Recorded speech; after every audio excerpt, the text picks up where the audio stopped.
Hey guys, how we doing? Welcome to Talking Boxing. It is Monday, January the 27th, 2025. And as always, great to have you along. Thanks for everyone that's tuning in currently and will as we go. And also a shout out to the listeners that listen to this after the fact on Spotify. So I have been reminded by a couple of people that listen to it in their cars, whatever it is at the gym or in the cars, whatever it might be.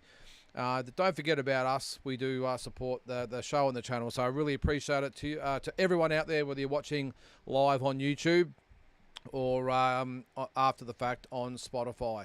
I'm sort of looking at maybe going live or putting this on either X or Facebook as well. I've done it in the past, and I ended up losing my Facebook page for whatever reason. So I'm a little bit hesitant about doing it again. We used to get a shitload more views because with the Facebook page, of course, got hundreds of friends. They all watch it. Twitter apparently, or X is apparently big as well. So we'll see how we go. But as I said last time, I lost my account and I had my business account on it as well, and I had 10,000 followers on that, and I lost a whole lot of them and had to build up again. So we'll see how we go. But anyway, no matter where you're watching or listening, thank you again. Well, we've got a few in the chat. I can see we've got old mate Big J in there. We've got Eminem. We've got Damien Rochester. Who else we got there? I think that's it. Mitch Cook, how are you there? Mitch, I don't think I've seen you in the chat there, mate, there for a while. What do you got? Actually, I'm going to go to your comment there first. What do you got there? Still standing on the petition to have walking boxing uploaded to Spotify daily for us commuters to and from work that can't watch YouTube while driving. Can't you listen to it, Mitch? I'm not sure how it all works, but I would have thought that if you just put or hit YouTube with the earphones in or whatever it might be, or put it through your CarPlay, whatever it is, it'll still play even though you're not actually watching it. I think that makes sense. Anyway, well, I'm just not sure putting a 15 to 20 minute clip up every day would suffice, would it? I know I can do it. It's not a big drama, but that's what you want. But I reckon, if you just hit the YouTube thing there, Mitch, and just listen to it. Don't watch it. I'm sure you can do that. But anyway, all good. Just appreciate you watching or listening, whatever there, Mitch. All right, well, let's start with Big J. And thank you, Big J, too. You've actually numbered your responses because, as always, the comments are all over the place. So I like that you've actually put in your first, second. What do you got there? About 8 comments? Hang on, we're up to about 4. All right, we'll start. I think we've got the first 3 we'll go through anyway. All right, another day, another no-limit fighter not getting the job done. Maya Muto completely outclassed in a unification bout against Ali Scotney. Talk of moving up to fight Sky. This is Ali Scotney, yeah. I only saw highlights of it, Big J. I did see, what was the scorecards? They were very one-sided, weren't they? I think they were sort of 9 rounds to 1 or something like that. She's a good fighter, Scotney. She, of course, beat Neeks Johnson as well for the, was it the IBF 122 or 118 pound belt, whatever it was. But she's a good fighter. Yeah, look, yeah, I don't know. I know she was outclassed, but I mean, I don't know. I'm not going to sort of have a crack at no limit for not getting it done. All they can do is give the opportunities, Big J. I understand exactly what you're saying. What do you got there? Another no limit fighter not getting the job done. Well, I can't argue with it, Big J, because you're 100% right. But look, I think we've got to look at the flip side of the coin, is that at least no limit are giving their fighters the opportunities. And isn't that what the job is to do? If they don't actually promote the fights themselves, isn't it to get the fighters opportunities on other shows, or wherever, either on their own shows or other promoters' shows? I don't know. I just thought that was their job, and it's up to the fighters then and the teams to get over the line. But yeah, look, I can't argue, Big J. You are right. Another no limit fighter comes up short. So, how do you see it out there, guys? Do you see it as glass half full or glass half empty? Do you see it as glass half full in that at least no limit of getting the shots at these belts, or do you see it as half empty where, well, what's the use if you can't win these fights? So let us know. We'll move on. Number 2. I reckon Scotney beats Sky. Okay, her competition has been far better than Sky. Also, what's this Indonesian taxi driver that Cambosis is fighting? I know George needs a win, but surely someone better. Yeah, I'll get to him in a sec. But the first one there, Big J. Yeah, look, I think Scotney would be a big chance to beat Sky. I just don't think we've seen Sky tested yet. And the jury's still out. I've got no doubt Sky is an elite fighter. I think she's right on the verge of being pound for pound in the top 10. I really do. I think she's a very, very good fighter, and she just has this habit of making fights look easy. And that is the sign of a very, very good fighter. Having said that, Scotney is a very well-skilled, well-coached fighter. So, yeah, I'm with you. I'm not going to say she beats Sky, but I'm thinking it's a 50-50 fight, Big J. You got to remember that Ellie coming up from 122 against a good, big, sort of solid 126 that is Sky Nicholson. So, be a great fight anyway, Big J. I thought it would be good. And the Indonesian taxi driver you're referring to, now his name's, I've just brought it up here before because someone commented on it yesterday on one of the walking boxing videos. His name's Dord Jordan. Now, he is from Indonesia. I'm hoping it's not him, Big J, but the rumblings are there that it is Dord Jordan. He's 43-4, 31 knockouts. Has been on a 5-fight winning streak. He last lost in 2018 to Anthony Crolla, a 12-round decision in England. So pretty tough to win over there. He fought twice in 19. Didn't fight at all in 20. He fought once in 21, once in 22, and once in 24. So hasn't been overly active. His last fight was a 9th round stoppage of Hernan Leandro Carrizo. And that was for the IBA world title. Now, I didn't even know, Big J, that there was an IBA belt, if I'm being honest.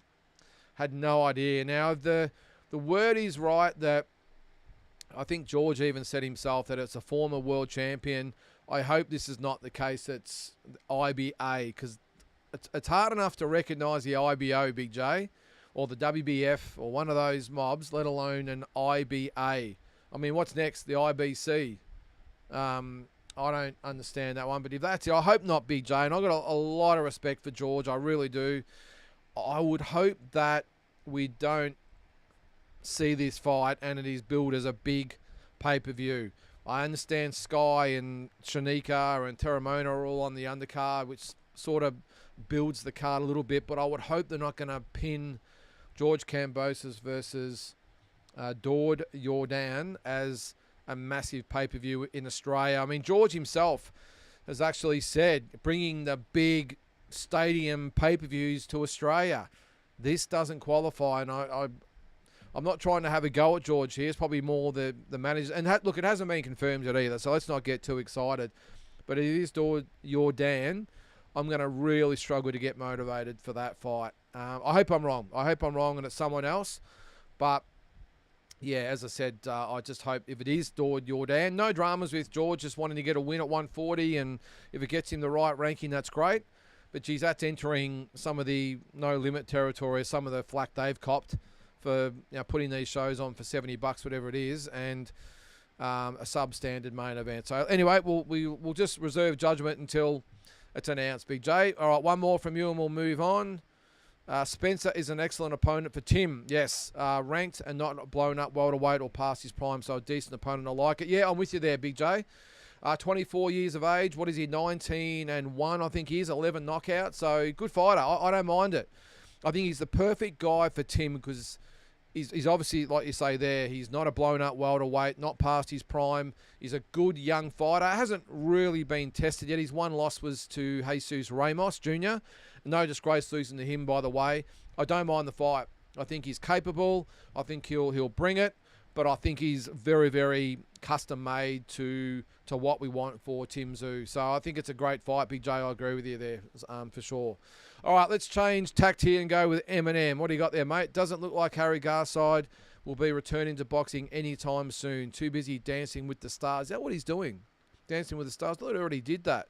Oh, no, he went into the jungle, didn't he? So he's going to dance with the stars. Look, mate, maybe the whole thing for Harry was to sort of build the profile and then sort of move on and see what he can get as far as these sorts of gigs goes. I mean, he is a name in, I suppose, the entertainment industry now. I mean, you look at when the Olympians got off the plane in Sydney, they walked past the two bronze medal winners and went straight for Harry Garside, who got eliminated in his first fight.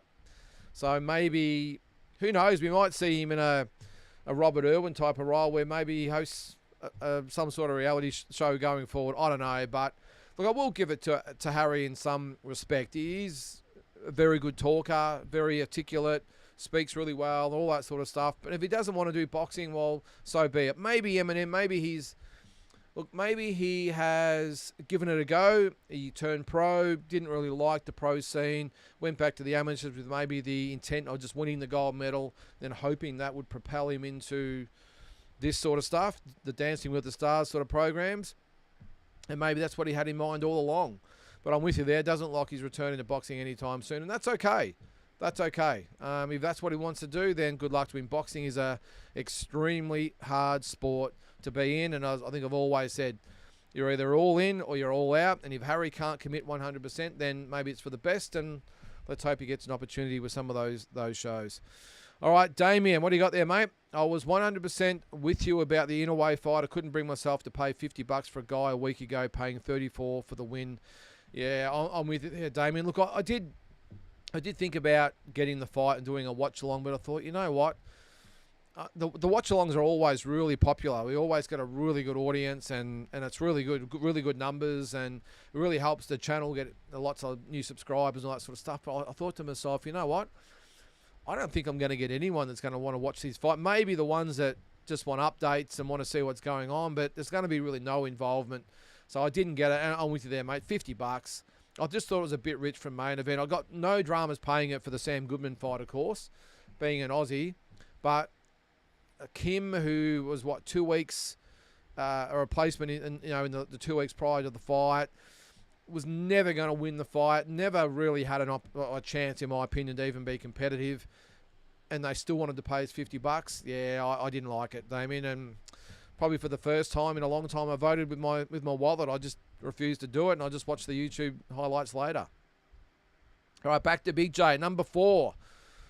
All right, I was waiting for this one. Brock Jarvis is just a sacrificial lamb for Keith Thurman, which will lead to the Zoo fight in August. Watched the video the other day. Fennick does seem confident, but don't see anything in Brock anyway. I sort of saw it a little bit the opposite there, Big J. I think I did comment on this on Walking Boxing. I know he's done a couple of interviews too, Jeff Fennick, but the one I think he did with the chump, your mate, Jay McAllister, I just thought he looked like a guy who'd sort of been told that this is who you're fighting. I got a feeling that Brock and his dad, in conjunction with No Limit, petitioned for the Thurman fight and decided amongst themselves that this is what's going to happen. I just think Jeff's gone along with it. Like, all right, okay, well, all right. I'm just, because Jeff, though he has a lot of influence on Brock's career, I think has just taken a step back and is really just worrying about the training side of things now and letting Brock's dad and No Limit sort of worry about the managing type of thing. I don't think Jeff looked overly keen on the fight. I mean, he did say that Keith Thurman's, in his opinion, in the top 10 of the best fighters he's seen in the last 10 years. Now, I don't know whether he was just doing that to pump up Keith Thurman. But BJ, I don't know what to think of the fight. By rights, Keith Thurman should absolutely school Brock Jarvis and maybe stop him. I think he probably decisions Brock. I think Brock hangs in there, although Brock has been a bit chinny in the past. Not that Keith's a big puncher.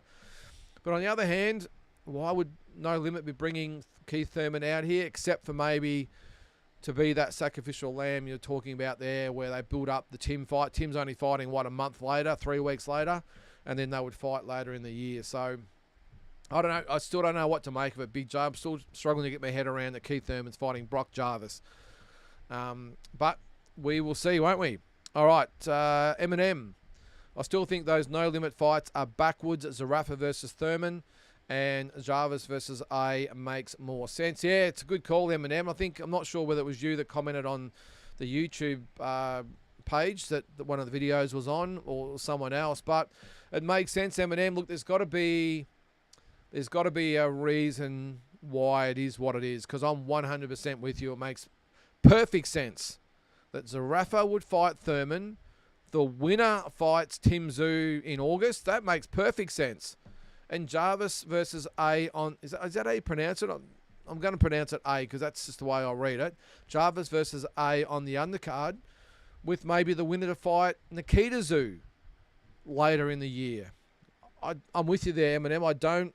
The only thing I can think of is that maybe, like I just said, maybe it is, let's bring Thurman out, get the win over a name boxer in Brock Jarvis, and then we'll have Thurman and Tim, and then Zarafa might fight on that card as well, and then they will set up the big fight after that. I don't know, but that makes perfect sense what you say there. Zarafa and Thurman, the winner to fight Tim Tszyu, if he does get past Joey Spencer, by the way. And then Jarvis and A with the winner to fight Nikita Tszyu later in the year. It's got to be a reason, Eminem. No Limit wouldn't be doing it this way if there wasn't a reason, mate. So, all right. Eminem, who and when for Nikita? Well, I've heard it's going to be May, Eminem. I think they were looking at late March, even April. But I think with the Brock Jarvis Thurman pay-per-view, then the Tim Tszyu pay-per-view, I think they were going to put him back till May and just give him a little bit longer for that hand to heal. I don't think there's any rush. When did he last fight? Was it October? When was it? I'm just trying to... Time goes... Was it even earlier? Was it like August or something? Hang on. Let's have a look. So what is he? 10-0. August. Wow. How quick's that got? 28th of August when he beat Kyle Mazudia. All right, so he's been out of the ring 5 months already. So yeah, look, I haven't got a big, any problems with that, Eminem. I think, with so much going on, I don't think having the extra time out's going to hurt him. And look, he did fight. Well, actually, he only fought twice last year. He fought 4 times in 23. He fought 4 times in 22. So he's actually been pretty active. So, yeah, that's what I'm hearing, though, Eminem. I don't know who it'll be against, but I'm hearing May. Anyway, if that helps you out. Damien, did you check out the gloves off for Benavides versus Morrell yet? Can't wait for this Sunday's awesome fight and the WWE Royal Rumble. Well, I'm not really a wrestling fan, Damien, but can't wait for the fight this week. It's going to be awesome. I'll probably do a watch-along for that. So it's Sunday morning, so I probably will do a watch-along for that, mate. I'll put that up later in the week, but can't wait. I think it's going to be a ripper. I think Morrell has the ability to give Benavides a lot of problems, but I just think we're going to see a similar thing to what we saw with Jaya Pattaya and David and Nyika, or however you want to pronounce it. And I just think he'll have his moments early, maybe give Benavides a few issues until the middle rounds. I just got a feeling that Benavides might do what Jai did and put the foot down and be able to get Morrell out of there. So that's what I'm banking on anyway, mate. I'm probably looking at about a 7th or 8th round stoppage for Benavides. But I'll let you all know about the watch-along too. Who is George's opponent? Oh, okay, yep. Again, these are all out of order. Who is George's opponent? The suspense is killing me. Been waiting for like 4 months. Well, I said a few times, Eminem, he told me personally, straight to my face, he said it'll be next week, mate. And that was nearly 3 weeks ago. So, all right, Damien, we need Top Rank on DAZN already. So these stupid pay-per-views from Top Rank, which are free everywhere else, are done. Yeah, it'd be interesting to see how that works, Damien. Now, actually, I spoke to my Foxtel representative or my broker, whatever the hell they are, last week because we're getting on at the new pub we've taken over. And I actually said to him, how's it going to work with the DAZN thing? He said, well, apparently it's just business as usual. Except the DAZN, I think there'll be a DAZN channel on Foxtel. And even though DAZN will have a major stake in Foxtel, I think they're going to try and keep it as normal as possible. So you'll still have, obviously, Fox Sports. There'll be Main Event. And there'll be a DAZN channel, is what he's telling me. But it won't affect any subscriptions or anything like that. So I've got a feeling the DAZN angle, it might be, if it's a DAZN pay-per-view, it'll be on Main Event pay-per-view. That's the only thing I can think of. So you'll have Main Event for all the Aussie stuff. You'll have DAZN for the international stuff, or Jai, or whoever the Aussies that are with DAZN. And then you'll see the DAZN pay-per-views on Main Event. But either way, we'll be paying for it, so it doesn't really matter. But I don't mind having the DAZN. The subscription part's going to be interesting because we all pay our Foxtel subscription and then we pay a DAZN subscription. So it might be good that that's all inclusive, which would be great. But also, not just that, it's that there'll be no streaming issues. So it's because it's not streaming like we had with the Usyk and Fury fight.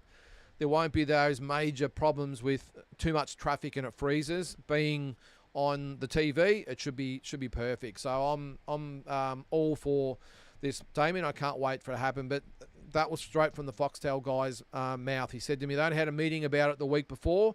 And he said, funny you should say that, because as far as he knows, the meeting from his point of view was that it will be business as usual and DAZN will just become a channel on Foxtel. So it should be really good. Yeah, Dan Hill and Nikita would be a good domestic matchup. I like it, Eminem. Let's have a quick look at the ratings while we're going here. I know I'm probably falling behind again there. Let's see who we could get for the young Nikita as a good opponent for him. What is he? 154. Let's have a look. Okay, where are they? Champions. Oh, there it is, ratings. Sorry, riveting TV, this I know. All right, 154 we have. So Dan Hill is the actual Australian champion. Then we have, so Ben Mahoney, not sure they're going to put him in with Nikita. Benjamin Hussein would be a ripping fight. Kalamazoo's already been there. Wade Ryan, too riskier. I think he'd make Nikita look too awkward, I would think. Dylan Biggs already been there. Mason Smith already been there. Lewis Chadwick, probably not. Danilo Creati's been there. So look, I think it would be one of those guys. I think it would have to be either it's not going to be Ben Mahoney. It could be Ben Hussein.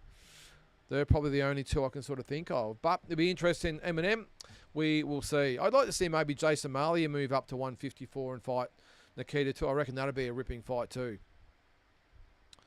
All right, Jethro, watching from down on the little island. He's at Tasmania, Jethro. Well, appreciate you tuning in, mate. I hope you're enjoying it so far. Mark, how you going there, mate? Welcome to the show. I'll skip through a few of these comments so I don't get too behind. Mutsy, great Aussie top 10 the other morning. The Waters boys and Spike were my favourites as a kid. One thing I will say on that, and I'm kicking myself because someone, actually a couple have pointed out since then, I forgot about Daniel Gill, and I apologise to all the Tasmanians out there. I forgot about Daniel Gill in the top 10. I reckon he probably might have pushed Troy Waters out. I knew there would be someone. I racked my brain. I went over. I'm trying to go through the different decades. Who's been there? Who's won this and who's won that? And I'm trying to think, all right, and I forgot Daniel Gill. So I would have Daniel Gill in the top 10, probably ahead of Troy Waters. So apologies to all the Daniel Gill fans out there. I missed it. So, again, apologies. But the Waters boys, and I love Troy Waters, by the way. I remember going down to a Waters Brothers fight night. They had, I think it was at the Glass House or something in Melbourne, and it was a really, really poor crowd. So the guys that took me down there from our gym, they knew someone in the Waters crew, and they got us right down at ringside. We sat right in the Waters Brothers corners, and I got to meet the Waters Brothers, and they were so good to me and the guys I was with, and such gentlemen as well. And Spike Shaney, Mutsy, you're probably with me, mate. The 88 Olympics. Absolutely shuddering. And how good was it for Spike Sheeny to get to the final? Had a pretty good run, but he did beat, I remember he beat the Swede, and I remember he beat the American. Todd Foster was his name. I still remember that. He was, I'm not sure what happened to him after that, but beating the American was a massive win for Spike. But then he unfortunately come up against a Russian in the final. But I'm with you there, mate. Who would you had in there that I didn't have, Mutsy? I think I sort of got it right. But I understand too the Vic Darchenian argument, the Costazu argument. I understand all that, but you can only, again, you have to go to a criteria, and that's what I did. So, still with Mutsy. My old man worked with Spike's old man at a mine in Lithgow, so it was exciting times at my house watching him make it all the way to the final. And such a gentleman too, Mutsy. And I've got a bit of a quick story about Spike Sheeny. I remember as a 12-year-old kid. I was almost 13, but I was 12 at the time. I fought at a footy club in Melbourne, the Tyab Football Club in Melbourne, on the outskirts of Melbourne. Tiny little football club. There's probably about 150 people in the audience, and I fought that night. And I remember Spike Sheeny came down from New South Wales to fight.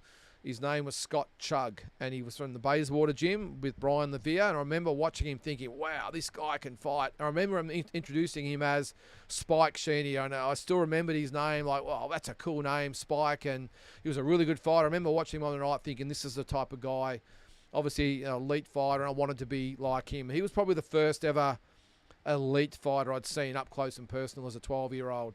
And I remember thinking, geez, this guy, how good is this guy? And wanted to be like him. Of course, got my opportunity, 8 years after him. Didn't do as well as he did, of course, but he was a bit of an inspiration back then, and such a humble guy. I remember him in the change rooms afterwards, and I was awestruck of this guy that had come down from Lithgow in New South Wales, and such a quiet, humble type of guy as well. And I hope he's doing well. I know he ran into a few problems a few years ago, Mutsy, but I really hope he's doing better now. All right, Mitch, is the Cambosis Matchroom card Saturday the 22nd here, or will it be the Sunday? Remember Eddie saying he wants to do big Saturday shows in Oz. I would think it would be the 22nd here. No, hang on. The 22nd is a Saturday, is it? That's a very good question, Mitch. I would think, so the 22nd, the poster that was put out by Matchroom said March 22nd, which is a Saturday. But is that the poster that's going to go to England and America? I've got a feeling it'll be Sunday, Mitch. I've got a feeling it'll be Sunday.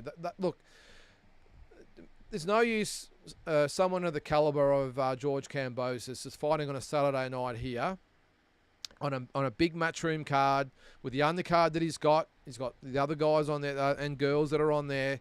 I don't think he would just bury it in the Australian market and not try and get it out to the rest of the world. I don't know. I might be wrong, but just my feeling is, Mitch, that it'll be the 23rd here in Australia with the big the fight being streamed on the it'll be Saturday night over in England and America. Interesting question, though. I'll have to see that. All right, Tony, do you think Mundine could have gone on to bigger heights had he not spoke ill of the Americans hot on the heels of 9/11? Yeah, well, not really, Tony. Look, obviously that didn't do him any favours, did it? He really copped a lot from the Americans about that at the time. I don't know. I think if he had went over there, and he did actually go over there later, didn't he? He fought Bronco McCart later. When was that? It was towards the end of his career, wasn't it? Yeah, I don't know. Look, I don't think the American fight fans would have let him forget about it, but I don't think it would have really hindered him going to America and having a crack at it. Look, my reasoning, Tony, or my theory is that he was just making way too much money here in Australia, and Danny Green was the same. Danny went to Germany, he went to Canada, but strictly as the B-side. He went to America, I think, and fought on the Roy Jones Jr. card before they fought as well. But they just made way too much money here, especially Anthony Mundine, because over in America wasn't a really big name. Never really had that signature win that really got the Americans excited about him. And you're right there, the comment wouldn't have done him any favours, but I don't think it would have hindered him. I just think it comes down to him making too much money here, Tony. I think that's, I don't know, only Anthony can answer that question. David, Mayamutu tried her guts out. Better to try and fail than never try at all. 100%, David.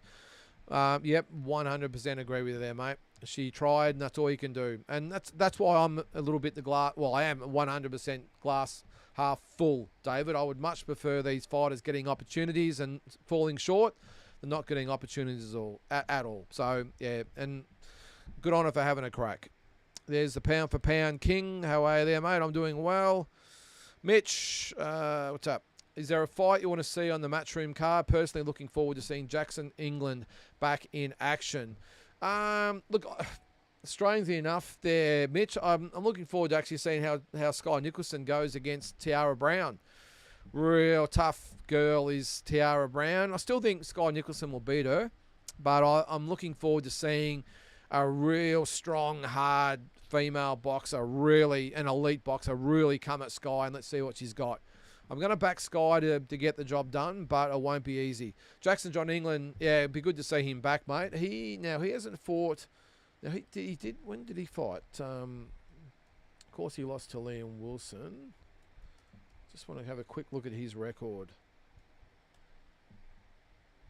All right, so he's currently 17-3. So he's fighting on the 26th of February in Penrith, it says here. So he hasn't fought since September last year against Nort Beauchamp. Before that was that win over Jamal Herring, which was a great win. And then before that was the loss to Liam Wilson. So, yeah, it's TBA at the moment on BoxRec, but we'll be back on the 26th of February. So it'd be great to see him back. Mitch, he can fight. So let's see what happens. Now, what weight is he fighting at? Does it say? No, he was at 130 for the Beauchamp fight back in September. So, yeah, some good fights for him potentially there, mate. I wouldn't mind seeing Jackson John England move up and maybe fight Ibrahim Balla or Jalen Tate or John Manu. Great fights. Eminem, Josh Taylor for George. Hopefully, I doubt it, Eminem. Although you never know. Josh Taylor, yeah, matchroom fighter. I'm not sure they would want to put... Well, actually, I'll take that back. I'm going to say maybe they wouldn't want to put George in with someone like Josh Taylor straight up. But George just rolls that way. It's like, I don't care who it is. He's after legacy and the big fights. He doesn't care, and that's what I love about George Kambosos. It wouldn't surprise me if it was Josh Taylor, Eminem, but I don't think so. I would hope it would be. It's a good fight. It's a winnable fight for George, really. We'll see. Yeah, it's not a bad call there. Big J. There's an IBC International Boxing Championship belt. Both Lennox Lewis and Tommy Morrison held the heavyweight version back in the 90s. Wow, and the 2000s. I didn't know that, Big J. I knew there was an IBC back, I'm talking the 50s and 60s. Because I remember that I think did the IBC become the WBC? I can't remember, but the IBC was around. And strangely enough, I remember an old video clip of Customato talking about Floyd Patterson fighting for the IBC heavyweight title, or saying he was going to do something, will protest to the IBC or something like that. I still remember that. So, yeah, I'm glad you brought that up there, but I don't remember it back in the 90s and 2000s. No, so... There's Glenn. Harry is in training. Trust me. Thanks, Glenn. Well, there you go. You obviously know Harry. So let's hope he does come back. Too much talent to throw away. Jules, how are you there, mate? Saw the Ramos-Spencer fight, and if the same Tim and same Spencer turns up, Tim will stop him inside 3 rounds. Yeah, well, Ramos sort of made easy work of him, didn't he? But, again, Jules, I just think it's the perfect fight for Tim. Spencer, good name. Well, not really a good name, but he's credible. I think if Tim beats Spencer, I think he'll get a rating. I think he'll be back amongst it. I, for one, certainly won't be getting excited no matter how Tim beats him. I don't care if Tim comes out and blows him out in 1 round. Tim needs to build up back to that level. So, and I think I said in one of my videos the other day that I'm just conscious that the backslappers don't come out and pump Tim up to be something he's not at the moment. And let's hope he builds back towards having a crack at it. But I still think Spencer is a perfect opponent for him, Jules, because he's got cred. And I don't think he offers too much to Tim that he's going to really challenge Tim. But you never know. What's that there? Hang on. Cal Jane. There you go. Been so eager for tonight's show. Could you give Sam Nixon a happy birthday shout out, please, mate? Certainly can. Cal, Sam Nixon, very, very happy birthday to you. Hope you're having a great day. She's a warm one wherever you are at the moment. I think it's going to be up north. It's going to be very hot tomorrow. Well, I think we're still sitting on about 35 degrees here. But hope you had a great day, Sam. And happy birthday to you. On to Big J. We need to back out those Keithy's done himself a mischief shirts again for the Thurman fight. I'll buy Brock one. I like that, Big J. Yeah, Keithy's done himself a mischief. Will he make it to the starting line? That is the question. What are we about? What is today? It's the 27th. So we've got, hang on, let's count the days. What is it? Going to be a Wednesday night, isn't it? So let's just go to there. So it's going to be 1, 2, 3, 4, 5, 6 weeks away. Just over 6 weeks away. Oh, it's a long time, Big J, to stay injury-free. I don't know. Do you think maybe they've got a contingency plan if... well, actually, I know what'll happen if the fight falls over. It'll be Zarafa and the German. That'll be the main event on pay-per-view. Will that sell, though? I doubt it. Strongly doubt it. But we'll see, mate. But I like it. I like the Keithy's done himself a mischief T-shirts. Mutzi, I always watch the Japanese cards. A ref may as well sit on a milk crate in the corner. No clinching, just bang on. Yeah, I love the Japanese cards, Mutzi, because you're right. There's no rooting around, and they just fight, and the referee has barely any input, doesn't he? No, I like it, and they're so respectful over there. The crowds are a little bit quiet for me, But I love the way they're so respectful. The opponents, the corners, everyone. I'd love to get over there for a card. And I would like to have gone over for Jason Maloney's fight on the 24th of Feb. That is my lovely wife's birthday. So I'm going to forego that to give her a great night out. All right. Jules, can't blame Harry for pursuing other opportunities to make a living if they're there. Not all fighters have that option, and he'd be stupid to not pursue them. Yeah, I'm with you, Jules. As I said before, it's a very, very hard sport, a dangerous sport. But if you can use it to get your opportunities like what's happened there, well, then why not? Actually, have we got a super chat? There's D-Style. How are you there, mate?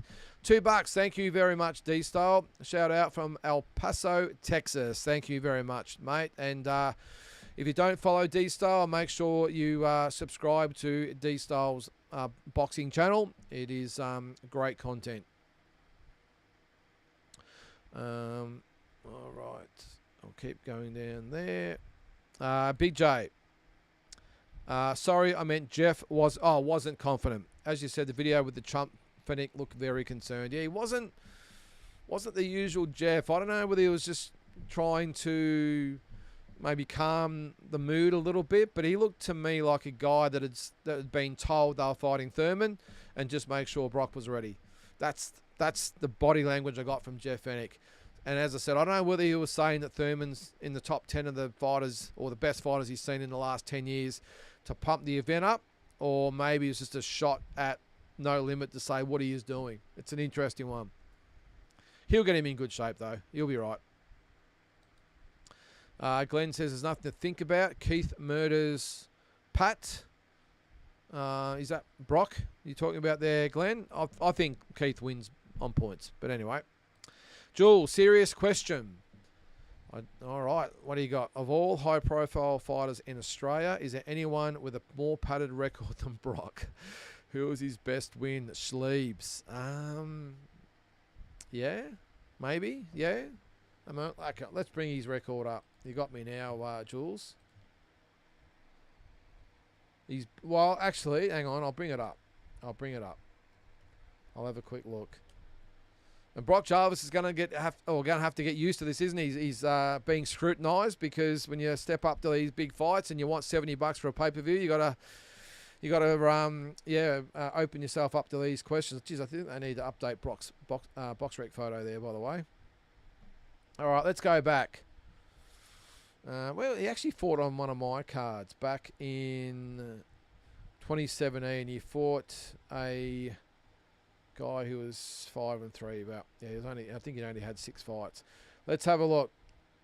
All right, I could probably say Ernesto Sualong. Is that how you pronounce it? That he fought in Bendigo on the Horns Zarafa card. He was a tough guy. That was a good win by Brock. Mark Schleebs, Nort Beauchamp, Alejandro Rodriguez. That was the one in America. Yeah. Yes, Jules. It's hard to argue there, mate. Look, he's definitely got talent, but hasn't had a serious win on his record. No, I would think that the Filipino that he fought on the Zarafa Horn card would be his biggest scalp. But having said that, what was he, 22-4 when Brock fought him? Ended up 22-7. Didn't win another fight after Brock. He lost his next 2 and had a technical draw. So, yeah, well, I'm with you there, Jules. Look, I think you're 100% right there. Padded record, but I think Brock can fight. I'm actually, based on that record, what the hell is Brock Jarvis doing in the ring with Keith Thurman?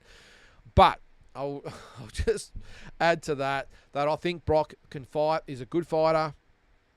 And I think he will surprise a few when he fights Keith Thurman. Will it be enough to beat Keith Thurman? I doubt it.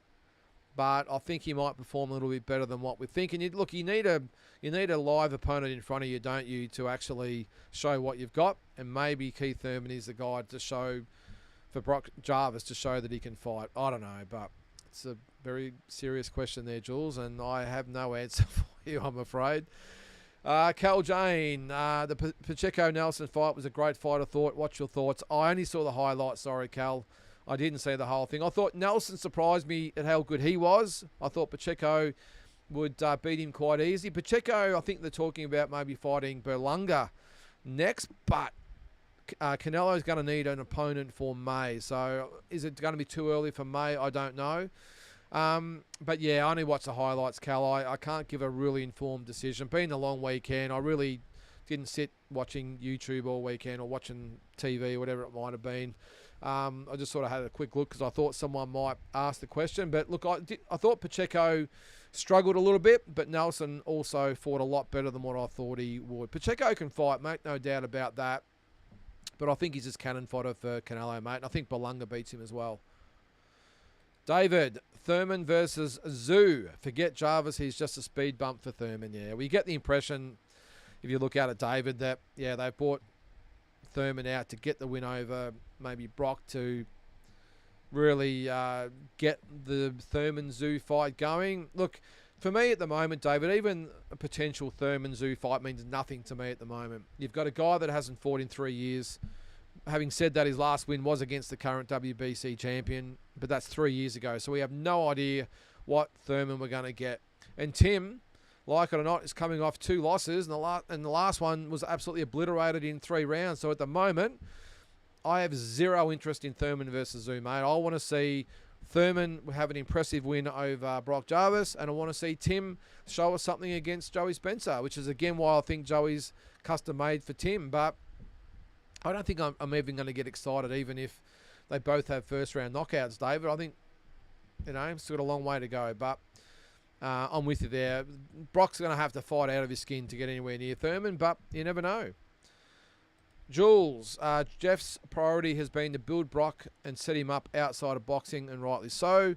Feel like No Limit might have jeopardised that mission by putting this fight together without Jeff. Yeah, well, look, Jules, I do agree with what you say about maybe Jeff not being overly impressed that they've put this fight without him. And again, that's the sort of sign I'm sort of getting from listening to Jeff talk. But maybe they've just thought, with Brock being 27 years of age, maybe they've just thought we have to see what he's got. If they maybe No Limit have said, look, if we're going to invest in Brock Jarvis, then we need to get a hurry along.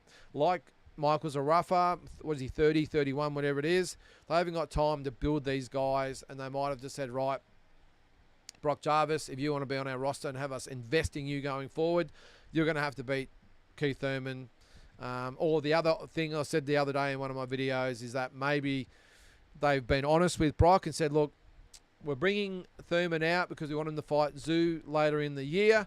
But having said that, if you want to take the fight and you can beat Thurman, then it'll be you that'll get the Tim Zoo fight later in the year. And maybe Brock and Jeff have both said, hey, we're going to take that. We're going to take that opportunity. 27 years of age, let's go. So as always, there's always a reason behind all these decisions, Jules. But I'm sure it'll all come out after the fight. Glenn, I thought Pacheco was excellent. Yeah, he was good, Glenn. But as I said, I don't know whether Pacheco, I'm not sure he was excellent, but I didn't say Pacheco wasn't good. He was okay. I just thought either Nelson was better than what I thought, or maybe Pacheco might not be as good as I thought. So I don't know. But look, it was a good fight from what I've seen on the highlights. But yeah, I just think Pacheco needs to show a little bit more than that if he's going to be competitive against Canelo Alvarez.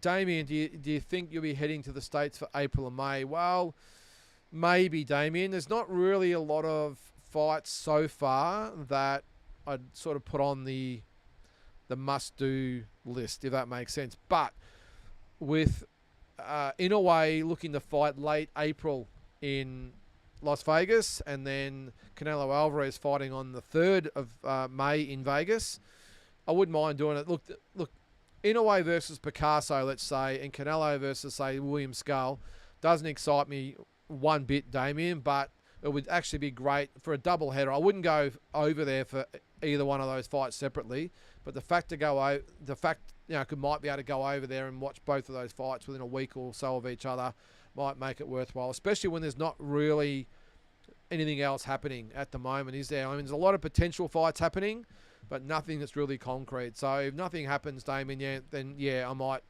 I might go late April, early May for Inoue and Canelo.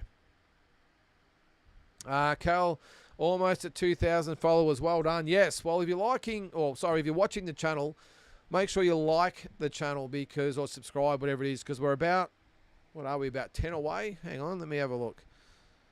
We're very, very close. So, and again, I appreciate everyone that subscribes to the channel. Where are we? We are at 1,990. So we've got 10 to go. So again, if you're watching tonight or listening later, jump on, just subscribe and get us up to 2,000. It means nothing in the scheme of things, but hey, at least we'll be able to give that a tick that we've made 2. Because you know what comes after 2? I'll be looking at 2.5 and then 3 and building up. I still don't know how a lot of these content creators get hundreds of thousands of subscribers. I really don't. Especially a lot of them with what they put up on YouTube is just shit. Not boxing I'm talking about. But there's some channels out there that have ridiculous content and have got 500,000 subscribers. There's a guy that just does movie reviews. What was his name? I just come across him today. He had 2.4 million subscribers and he gets on there and does an 8-minute movie review. And not a serious review, just taking the piss. And he's got 2.4 million subscribers, might probably making an absolute fortune out of YouTube. Anyway, good luck to him. Yeah, Jethro down in Tassie. Yep, big shout out to everyone down in Tasmania. Paul Michael Craig. Lilo Telepe looked the goods at 154 when he beat Luke Gersbeck on the Wildfighter No Limit card. Action fight with Nikita guaranteed. Good call, Paul. I don't mind that. Lilo Telepe. Now, is he actually ranked? He is. He's ranked number 12 in the AMBF. So, yep, could take place. Now, so what happened to... I thought Nikita was the Australian champion. So, did he... Hang on. He must be a regional champion now. Was he Nikita? Because he's not ranked at 154 in Australia anymore. Okay, so he must have a regional belt. Okay, but I like that fight, Paul. Might need another couple of fights, you would think, before fighting Nikita, but I don't mind it. Good call. Glenn, yep, Gill is top 10. I was surprised you forgot him. Yeah, hit it on the head there, Glenn. I just forgot about him. Sorry, mate. So I would slip him in, and I reckon I wouldn't just put him in ahead of Troy Waters. I'd probably put him in at about number 9, maybe even number 8. Hang on, what did I have? Did I have it written down? I'll just see if I had it written down. Hang on.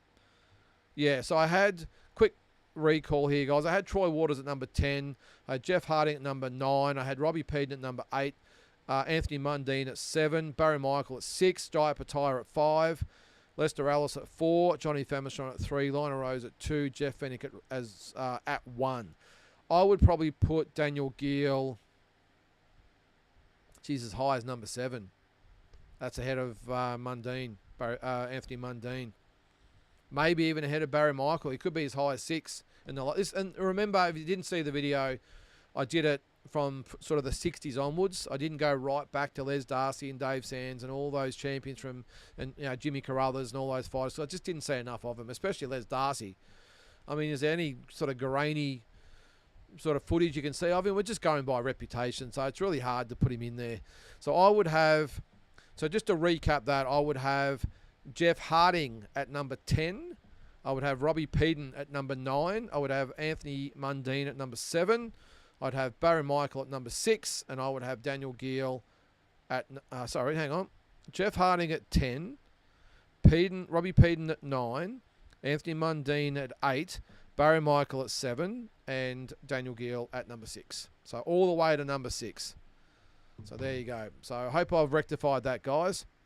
Jules, Nikita Tszyu versus Mitch Leake at 160 or 157 would be a great fight. Yeah, again, not quite sure they're going to want Nikita in with someone like that at this stage. They're not going to want to give away any weight at all, I would probably think, Jules. Now, Mitch Leake is the Australian middleweight champion, so I'm not sure whether they would want Nikita to go up to fight him at 160.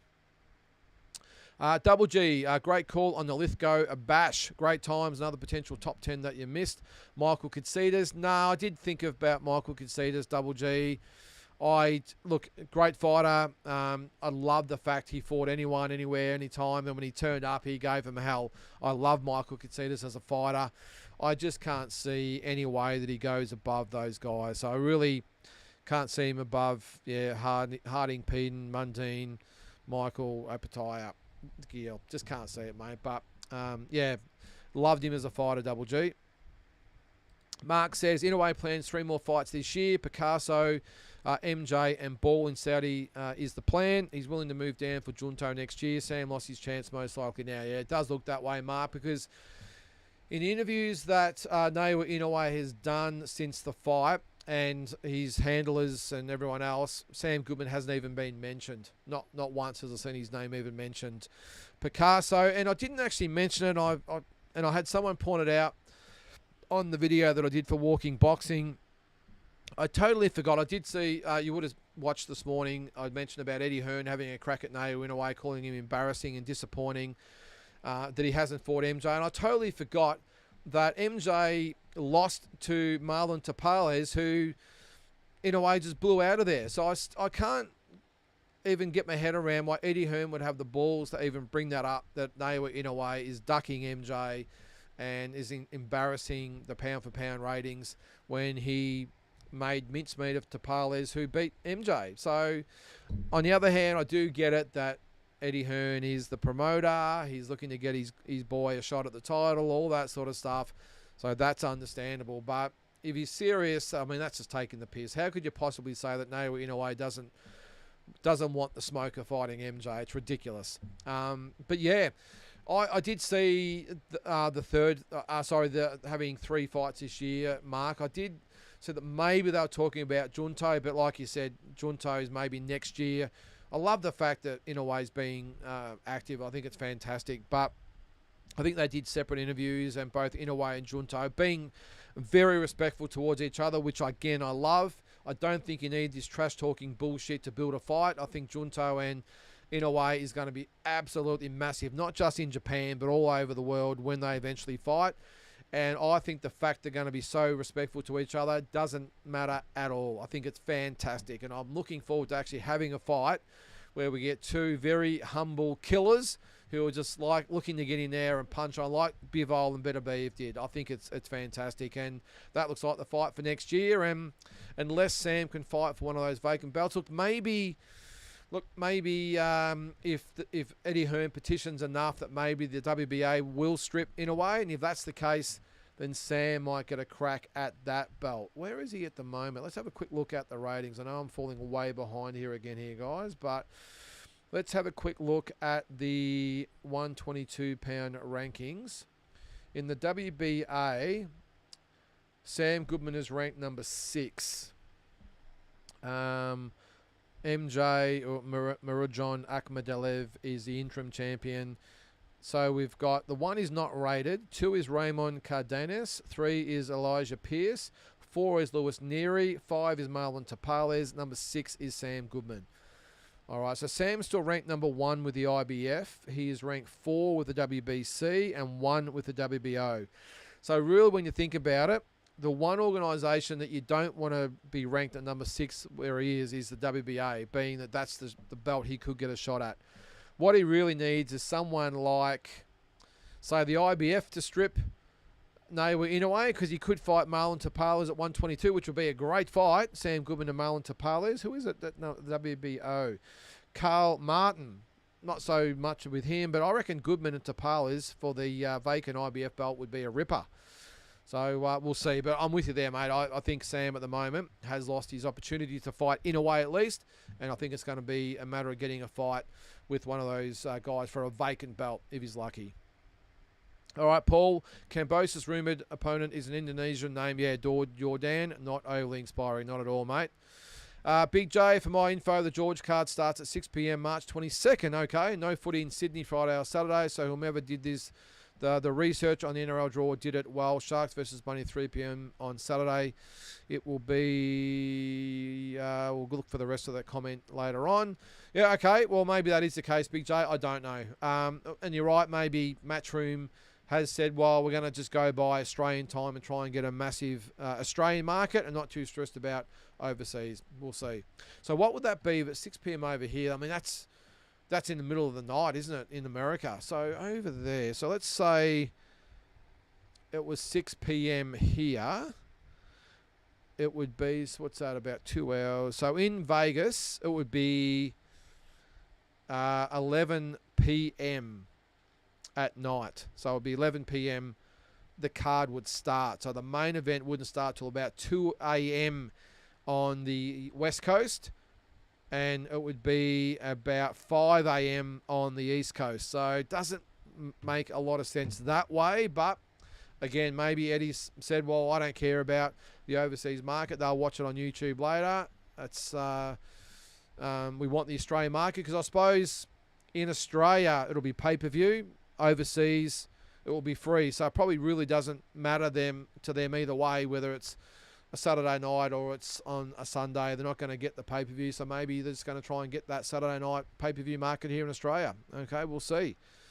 Andrew, the one guy you forgot, Hector Thompson, rose to number 1 lightweight versus Duran. Would Lester have lasted 8 with Duran? The number 1 versus Cervantes Jr. Welter.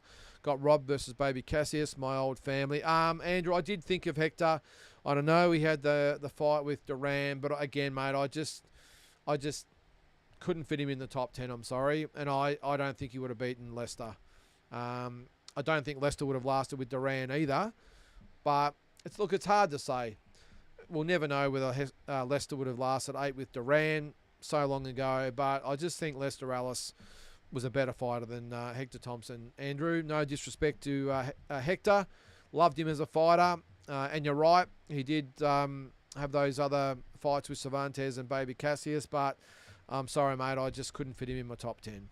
I would have had, to be honest with you, I would have had Tony Mundine in ahead of Hector Thompson anyway. And, of course, he lost to Carlos Monzon. So, Double G, imagine if both win. This is Zoo and Thurman. There is a chance that both Thurman and Zarafa could call Tim out. Oh, sorry. Imagine if Thurman and Zarafa win. There's a chance that both Thurman and Zarafa could call Tim out on the one night. Yeah, I've got a feeling, though, Double G, that No Limit already have the contingency plans in place. They would be thinking, if Thurman wins, he gets the Zoo fight. Maybe if Brock wins, then maybe Tim fights Zarafa instead. Maybe that's the plan. And if Thurman and Zarafa both lose, then maybe that is Brock Jarvis that gets a Tim Zoo fight. I don't know, but I think the fact they've got 4 fighters around the same mark on the same card, they've got a plan, Double G, and it'll just be whoever probably wins. Oh, sorry, they've got Thurman, Jarvis, Zarafa, and the German, and they've got Tim and his opponent. So they've got all those in the mix to fight later on in the year. So I think they're just going to wait and see how the dominoes fall, and then they will just match up the best fights after those 2 cards. Andrew, what's that again? My old family was a ref, and he was Baby Cassius' biggest fan. That's how we got to spar Baby Cassius. He was a great fighter, Andrew. Baby Cassius. Again, I think I mentioned this last week. I remember watching him about 40 years ago it was, fighting. All right, Tony, do you know who is the 3rd man in the ring with the upcoming Zarafa fight? Hope it's not John Couchy, as he did Mick Dirty in the 2nd Horn fight. I don't know, mate. No idea. Wouldn't have a clue. I don't really take much notice, if I'm being honest, for the prelim fights, even though it's the co-main. I wouldn't have a clue, mate. We will see. What's that, Andrew? My family friend was the ref, Hector Thompson versus Baby Cassius. He was number 1 Baby Cassius fan. That's how we got to spar Baby Cassius. Did I just go through that? Oh, no, you said that already. No, that's awesome, mate.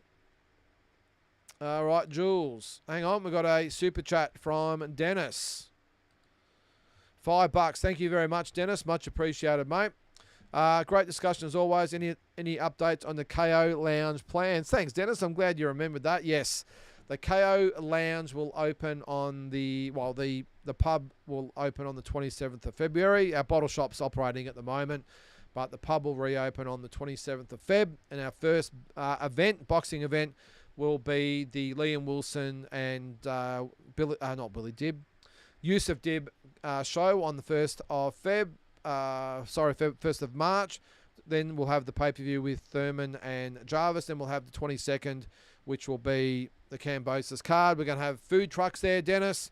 We're going to have maybe I even thought about having the pancakes in the morning or something, but definitely we'll have food trucks there. And it'll just be a day on the 100-inch TV screen. Come down and watch it if you're in the area. And it'll just be the first of many events we have at the KO Lounge the KO Lounge at the British and American Hotel, mate. So if you're in the area, the Bendigo region, come on and check it out. It should be a great day. All right. Lost my way there. Where are we? Get through the comments. All right, Jules. Just want to clarify. I believe Brock is an amazing talent, but boxing is a serious sport and scrutiny is vital. Big jump from So Along at 122. Yes, good call. To Thurman at 160, given Brock's chin issues. Yeah, no, mate, you make a good call, and I'm with you there. I agree. He's got amazing talent, and when you are charging people $70 to watch a pay-per-view, well, you've got to be open to scrutiny, and people are going to go straight to the Box Rec page. They're going to look at your record. They're going to look at your opponent's record, as they should. But I'm with you there, mate. So Along at 122 is a long way away from Thurman at Is it 160? Is it? I thought it was 154. Yeah. Look, the only good thing about it, Jules, that it's not. Look, Thurman's not a big puncher, so maybe that's a good thing. Maybe he's got the ability to get Brock out of there later. But I've just got a feeling if he beats Brock, it'll be on points. Glenn disagrees. Nice kid, but Brock is not an amazing talent. Okay. Thanks, David. Yep, jab the like button, guys. Subscribe, all that sort of stuff. Jules says, I think Brock is one of the most athletically gifted fighters we've seen. Lots of questions still to be asked of him, though. Yeah, look, if you look at him physically, he is in amazing condition. He obviously trains very, very hard. He's got lots of heart. He reminds me a little bit of Nikita Zoo, though. All the ability in the world. He's fit, but unfortunately leaves himself open to too many big punches and can be rocked and hurt. And my problem, or my issue, I suppose if you want to rephrase that, is that it can get you out of jams with lesser-like fighters, which Nikita and Brock have been in against. But when you get in with elite competition, like Brock was with Liam Paro, those elite fighters, if they get you hurt, will get you out of there. Not that Liam had to get Brock out of there with a follow-up or anything. He dropped him with one shot, and that was it. Nikita, I've got massive concerns for Nikita that he's prone to getting hit. And if he does get hit against an elite opponent, then we might see the same thing as what happened to Brock Jarvis. And I hope we don't see that, because I love Nikita as a fighter and as a person. He's a great talent. He's a great person, great personality. But I just don't like the way he gets hit. And I don't disagree with you there, Jules. Glenn, he disagrees. He's not fast. He doesn't hit hard. He doesn't move well. There's no X factor to him. I just don't see it. I think his strength as a 122-pound fighter, Glenn, was just that, his strength and his volume of punches. I mean, you look at him fighting guys like Mark Sleeves and Nort Beauchamp. I mean, when you think about it, you just shudder to think what Brock went into the ring at against those guys. Now, Sleeves is a blown-up super flyweight. So Nort Beauchamp is probably a blown-up bantamweight. And they got absolutely monstered by Brock Jarvis, who probably weighed 25 to 30 pounds, probably heavier than him on fight night. Just crazy. But that was his advantage. He would crowd them, a lot like Jeff Fennick used to do. He'd get in close and he'd rip and hook and uppercut and bang the body and just really rough them up. He'd lean on them as well. He doesn't have that luxury at the new weight. And that's the issue. Look, I thought Brock looked... what's the word I'm looking for? Average at best against Rodriguez at the weight. And I hope he does show a lot more in the Keith Thurman fight. He's going to have to show a lot more against the Keith Thurman fight, isn't he? In the Keith Thurman fight, isn't he? But, yeah, look, sometimes fighters rise to the occasion, Glenn. But to your point there, not fast.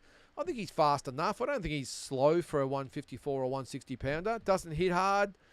No, you're probably right. Doesn't move too well. Doesn't move his head really at all, Glenn. That's a massive issue. So, yeah, again, I can't disagree with you. I can't argue with you, Glenn, because you're right.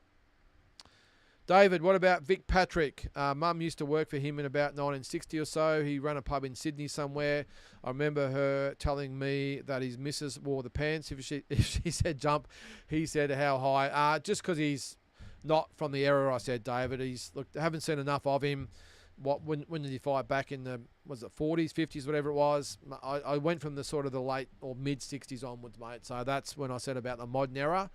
That's from probably Johnny Famechon and Lionel Rose onwards. So that's why I didn't consider him. Peter, just got home from Queensland. And boy, can they celebrate Australia Day. How did it go in Victoria? Not well, Peter. It was a day of protests. It was a day of council members shutting the doors and not recognising it. Now, here's one for you. I saw her on social media somewhere. This is what just makes me sick, Peter. I'm glad you've brought this up. And if I get off on a tangent here, you're to blame.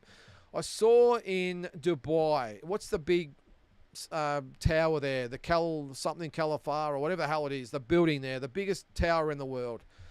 They had the building lit up in the Australian flag with the Australian national anthem playing.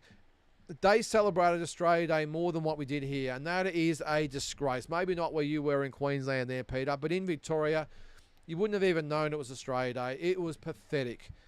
All those council members who, with their own political agendas, have made the decision on behalf of the majority of people, mind you, the majority of people that want to celebrate Australia Day and get out and do all the events and that sort of stuff. They were pretty much locked out by these dickwads in the councils who decided on their own political agendas that the rest of the people out there couldn't celebrate Australia Day. Piss poor, Peter, and this state makes me sick sometimes when it comes to this stuff like that. Even my own footy club, Peter, Carlton, too piss weak to put a post up for Australia Day. And I hate to say it. I hate to say it with a passion, but the arch rival Collingwood hit it on the head. They hit it out of the park with what they put on social media. Didn't take one side or the other. It was all about unity and celebrate Australia Day. We understand that a lot of people don't like Australia Day for whatever reasons, and it's hurtful to some people and all that sort of stuff. But they hit it out of the park, mate. And I hate to say that being a passionate Carlton supporter, but as I have done in the last few years, to be honest, Peter, envied everything that Collingwood has done because they are successful and Carlton aren't. But I was so disappointed that Carlton didn't even put a post up yesterday to acknowledge anything. Piss weak Carlton. There you go. Even Essendon put something up as well. Makes me sick. But anyway, Peter, I'm glad you had a good time in Queensland. Mate, here in Victoria at our house, we had the barbecue dinner, we had the PAV afterwards, we had the Australia Day napkins and all that sort of stuff. Did the best we can, mate, but this fair dinkum, this state makes me sick sometimes. Anyway, Eddie Hearn has mouths to feed as well. People, just business. Yeah, he does. That's in response to MJ, of course. I'm just going to take us through there. All right, Peter. I can't believe Brock is being fed to Thurman. What a poor call, and I think when Thurman wins, he sleeps a zoo. Again, Peter, I just think no limit have said to Brock, we'll back ya, but none of this padding the records bullshit. We need quality content now with the zoos, with Nikita being injured, might only fight a couple of times this year. Tim might only fight a couple of times this year. They need more content, which is why I think they've said to Brock, put up or shut up, mate. We're going to see whether you got it or you're out the gang. And they put this as a pay-per-view, made him step up. And I just don't think they have... And I don't mind this, by the way, Peter, for them to say to Brock, all right, you want to be on our roster and get big fights and all the money and the pay-per-views, then you have to step up. 27 years of age, the time is now, Peter. I'm not against it, if I'm being honest. It's a poor call, maybe, for him fighting Thurman, based on what you see on box rec or what you've seen in the ring lately. But I don't mind No Limit saying, hey, we need these type of events to still keep Foxtel and main event on side. So all our fighters are going to have to step up at some stage. Rich Porco, what do you got there, mate? I'm hearing Inouye's going to fight Picasso in America. Yep, it's time to call him a duck. Okay, you can't keep pushing the MJ fight back with nonsense like Doherty, Goodman, Kim, Picasso caliber opponents. Okay, yeah, no, it's not a bad way to look at it. However, I'm going to... Now, where was it? Let's have a look at what he's done since he's lost to Marlon Tapales. Let's have a look. All right, so they fought... Well, it was only a couple of years ago, wasn't it? Where is he? Marlon... Who's that? Marlon Tapales. So, there he is. All right. So since he lost to Marlon Tapales, okay, he beat Kevin Gonzalez, who was 26-0. Okay, and then he beat Ricardo Espinoza Franco, who was 30-4. Is it really grounds to be, banging your foot on? Oh yeah, banging your foot about getting a Naoya Inoue fight, Rich? Yeah, I don't know. Look, I don't think he's a duck at all. I just think I love the fact he's active. It'd be different if he's fighting once or twice a year and he's fighting a Kim and then a Doan here. I get that. But he's fighting 3 or 4 times a year and he's just fighting whoever they put in front of him. He's fighting someone from the WBA, he's fighting someone from the WBO, then the IBF, the WBC, and he's just active. I don't think you can call him a duck if he's fighting, say, 3 times a year and just fighting regularly all the time. MJ's is going to have to wait. I don't see why. I think MJ would be a competitive fight with Inoue, but I don't think Inoue's got to really go out of his way to fight him unless the WBA say you have to fight him or you're going to be stripped. Then maybe, but yeah, he's had 2 okay wins since. So what was that? 18 months ago, he's had 2 fights in 18 months. The last fight was not about. That was just in December. But yeah, I don't know. I'm not going to call him a duck because he doesn't fight MJ Rich. I'm wrong. Okay, Hector number 1 in 2 divisions. Tony never number 1 in any division, but love Tony. Yeah, look, I'm just going by what I saw, Andrew, as far as who I thought was the better fighter. And rankings, as we know, can be manipulated or not so much probably back then, I will say. But look, if I'm asked to rank Hector or Tony, I just think Tony was the better fighter. So that's just my opinion. Just like you can have yours, mate. So Mark, you might see Morales, Barrera, or Marquez if you go to Inoue versus Picasso. They're all his fans and will support fellow Mexican. Yeah, no, you never know, Mark. It'd be pretty good. What do we got? Rich again. As great as Junto looks at 118, he is fighting plus 5,000. Huge underdogs. He isn't unifying. I don't see Bam unifying either at 115. Do you know why this is happening? Yeah, I don't know, mate. To be honest with you, I'd love to see Junto and Bam fight. I think Bam has the ability to beat Junto, and if I'm being honest, I think he has the ability to beat Naoya Inoue as well. The weight difference is a big issue for me. Maybe Naoya Inoue would be a bit too big and strong for Bam, but Bam's boxing IQ would, I think, outweigh that or negate that. What fight would you guys rather see? Well, you got Junto, Bam, and Naoya Inoue. If I had to look at any of those fights, I'm of course looking at Bam versus Inoue. But secondly, I would definitely see Bam and Junto. I think there'll be an awesome fight. And then probably third would be Junto and Naoya Inoue after that. But look, yeah, I don't know. I think Junto Nakatani's beat everyone that's been put in front of him, Rich. But again, not a lot of opposition at that weight though, is there? So the best thing for everyone is for them just to fight each other. Let's see if we see it. Inoue, Nick Ball at 126. How do you think it plays out? Inoue beats Nick Ball, mate. It'd be a tough fight though. Nick Ball's a very strong and capable, solid 126 pounder, but mate, he just comes straight at you. That's the suicide against Inoue, even at 126. I think he walks straight into a right hand, Rich, and all over. Again with Rich, with Opataya having to wait for Zerto Mando, who will he fight next while waiting? Good question there, mate. Well, let's have a look at the rankings. IBF in the cruiserweights. All right, so well, it's still got Shinkara as a mandatory. I'm not sure whether that will eventuate. So the next ranked opponent is Mikhail Sheslak, and then there's Masternak, Riaport. I don't know, mate. Your guess is good. Oh, he's had his voluntary defense. Although, hang on, no, I think the Nyika fight will qualify as a mandatory because Shinkara had to pull out.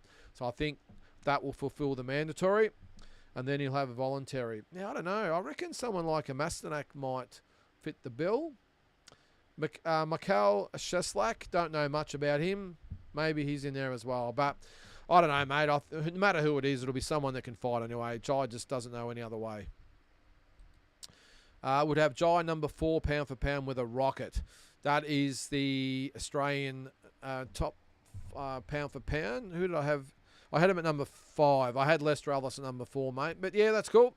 Not going to argue with that. But I had, Jeff 1, Lionel 2, Johnny Famish on 3, Leicester 4, Jai 5. But that's cool. Then I wouldn't argue with that, mate. Thomas says, Toms. I would love to see Jai take Badu Jack's belt and then undisputed with Zerto. Yeah, I think Badu Jack, now he's got a fight lined up, hasn't he, with someone? No, is he looking to... No, he did have a fight lined up, I think. I can't remember off the top of my head, but not sure whether Jai goes down that track, mate. We'll see. But yes, Rich, I'm with you. Good idea. I see one of your subs is called Rich Porco.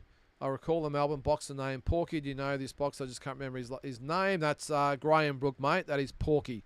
Oh, there you go. Thomas's... no, Daniel Porky Lovett. No, that is Graham Porky Brook. Andrew, Vicks are lefties. It's very much a lefty state, Andrew. Make no mistake about that, mate. Peter says, I think Jai should offer CBS a fight just to beat the shit out of him for keep putting Joe Patai down by saying he hasn't beaten much. Yeah, you never know, Peter. I think he would need a win, though, before he'd get a fight with Jai, though, mate. But I'd love to see that fight as well. I think Jai would beat the absolute hell out of CBS. It'd be good to see. Okay, Peter disagrees. In a way, sleeps, bam, skills pay the bills. Well, if you're talking pure skills, Bam, Peter, I think Bam measures up with Inouye as far as skills go. I think Bam is a very, very skillful fighter. I think if anything, if you were going to favour one over the other, it would be the power and the size of Inouye, not necessarily the skills. I think if it was a skill for skill, head-to-head, I think Bam's the better IQ fighter. But let's hope we get an opportunity to see, Peter. Jai versus CBS license to murder. CBS fighting USA guy Blanton. Okay, yep. Rich Porco, don't you think it's funny that Devin Haney took Ryan to court, called him a cheater and bad person, but now we'll fight on a co-main to Ryan's main event? Yeah, and have to drop the lawsuit as well, Rich. Look, that's going to be a good card. I think those are still pretty good fights. I would like to have seen Ryan in with Pitbull. That would have been awesome. Riley Romero, well, I don't think it's going to be as good a fight as a Pitbull fight would have been, but it'll still be entertaining. Who knows? And maybe even, depends on what happens with Inouye, with everything going on. That is in between, that's if Inouye fights late April, that the Haney and Ryan doubleheader would be between Inouye and the Canelo fight. So to have that in between, it would have been great, but it's actually after Canelo's... it's after... the Inouye, in between Inouye and Canelo's fight, but you'd have to go from one side and back a couple of times. So, but I don't mind the card. I think Devin Haney and Ramirez will be a really good fight. I think Haney should get the job done there, and as I said, Romero and Ryan should be pretty entertaining as well. But that would kill Devin Haney to be the co-main under Ryan Garcia. Dennis says, if Jai unifies a cruiserweight, does he rise into the top 10? Yes, he does, Dennis. He goes to number 4, mate. No problems whatsoever. Peter says, Blanton beats CBS on points if this is the fight. Yeah, 50-50 fight, I reckon, Peter. David, Breeders told Jai after the second fight he is the best of the best, and since in a video said he would like to see Usyk and Jai, Dubois versus Jai. Yeah, I would love to see those fights, David. I just think... Yeah, I'm not sure we'll see the Usyk and Jai fight. I'm just not sure whether Jai will be at that level when Usyk's still around. I've got a feeling Usyk might only have 1 year left in him tops. Dubois is definitely a chance. I think give Jai a massive chance to beat Dubois. No problems at all. Dubois is a big guy, but if Usyk can beat Dubois, I think Jai can, no problems. Jules, disgraceful that Garcia is even allowed to fight, to be honest. Oh, I understand that, Jai, but... Jules, but... Mate, he's served his penance. He's had a year out. He's paid massive fines to the state sanctioning bodies, whatever they are, the state committee, and also to Devin Haney. And he's been put out for a year. He's probably lost a lot of income because of it. Yeah, I haven't got a problem with it, Jules. I think, the amount of whatever the banned drug was in his system was very, very small by all accounts. Now, I understand. I get what you're saying there. But he paid his penance, so I've got no dramas with him being allowed back. A lot of other fighters have been done for different things, and they've been allowed back. So I think Ryan Garcia should be in the same boat. Badu should be fighting Canadian Ryan Rozicki. That'd be a good fight too, Mark. Was that the fight? Was that the fight they were talking about? Let me just have a look. See if there's anything on BoxRec at the moment. I'm not sure whether there is. Badu Jack. Nah, nothing there yet. But that would be a good fight too. Mark. Ryan Rozicki would be an excellent fight. Bam in a way at 118. Oh, what a fight that would be. It would be a ripper. Brooks had a lot of talent. Which Brooks are you talking about there, mate? Hang on, have I missed something there? Oh, Graham Brook. Yep, he did, mate. Again, Barry Michael ruined him, Peter. He was all the rage at one stage. It was Graham Brook. They took the Barry Michael fight. Barry Michael did the same to Graham Brook that he did to Lester Ellis and pretty much finished his career. Lester obviously went on to some bigger and better things, but I remember Graham also, he lost to Dale Artango as well. But great bloke. Graham, I've seen him a fair bit at the fights, and yeah, a great bloke. Rob Jones, doesn't get any better fishing on in the boat listening to your show. Thanks, Rob. I appreciate that, mate. I never thought someone would be out fishing listening to this podcast, but I agree. Well, I appreciate your comments there, Rob, and hope they're biting wherever you're fishing. Peter, people underestimate how skillful Inoue is. He just gets a bit loose for me, though, Peter. He has got some great boxing ability, but I don't like the way, a little bit like Manny Pacquiao used to. Manny was so skilled when he wanted to be, but he does tend to, like Pacquiao, get a bit caught up in the moment. He can get a bit reckless, a bit loose, and he can get caught. And we've seen Pacquiao, the same, get dropped and knocked out by being a bit reckless. Inoue, he's had a couple of his 9 lives, I reckon, Inoue. He's been dropped a couple of times, rocked a couple of times. That's why I just think Bam, would beat Inoue or have a great chance of beating Inoue, because Bam doesn't make mistakes and he can make you pay if you do make mistakes. Whether he's a big enough puncher, I don't know. I agree that Inoue is very, very skillful, but I just think he's got the Pacquiao syndrome where he gets a bit loose and can get caught. That's my only doubt with him, mate. And that I just got a feeling that Bam Rodriguez, if they did fight with Inoue, if he did have the fight with Inoue, I've got a feeling Bam would be a Marquez and Inoue would be the Pacquiao. And I just think Bam Rodriguez would, a sharpshooter like Marquez was, Inoue's style might really suit him. And he could just wait for Pacquiao to keep, or Marquez waited for Pacquiao just to keep coming at him, which he knew he would do, and he just keep picking him off from a distance. I've got a feeling we could see a similar thing with Inoue coming at Rodriguez and Bam just picking him off from a distance and being that Marquez type of fighter. But I hope we get an opportunity to argue about this, Peter. It'd be awesome if they did fight. Mark says, Inoue isn't flashy like Bam, but has high IQ with subtle traps. Bam said he wants it in 3 or 4 years. Jeez, I hope we don't have to wait that long, Mark. I was maybe thinking 12 to 18 months, but 3 to 4 years, jeez. All right, Monk, how easy is it to call out an undisputed champion, and when he ignores your BS, he's ducking you? And what's worse are all the parrots who support him. MJ just wants the big bucks to get knocked out. Great way of looking at it, Monk. I'm not going to argue with that either, mate. Yeah, when he's the undisputed champion, how can you say that you're ducking MJ, especially when one of his recent losses is the guy that you wiped out with no problem? So, yeah, I'm with you, Mark. I don't buy that. Nash Knuckles Wall. How are you, Nash? What do you think about Teo versus Ryan? Love the fight, Nash. Would love to see it. I think Teofimo Lopez beats Ryan Garcia. I think the weight would be the issue, but I think Teofimo Lopez beats Ryan Garcia. Andrew, Lynden, does George Kambosos' big win put him in the top 10? Did any of the guys in top 10 beat a better fighter? What you got to look at with George Kambosos, I mean, he had that great win over Teofimo Lopez. He really did. But unfortunately, Andrew has probably lost all 4 fights since then. I know he got the win over Maxie Hughes, but it was very debatable. And before that, it didn't really have a big win either. I just think Lester Ellis, for me, well, I'm just going through them there. Jeff Harding, look, his resume speaks for itself. Robbie Peden, I think, had bigger wins than George Kambosos. I just think all those, look, if you put them all together, George Kambosos' win over Teofimo Lopez, I think, stacks up over any win of an Australian boxer in history. But you can't just put it down to one fight. If that was the case, you'd have Jeff Horn in there, no problems at all with the win over Pacquiao. Because really, when you look at it, Jeff Horn's win over Pacquiao is probably the biggest win in Australian boxing history, if you look at the person that he beat. But after that, not so much. I just think the other guys, I know, look, when we look at these top 10s, Andrew, a lot of it comes into it, and a lot of it comes down to just gut feel.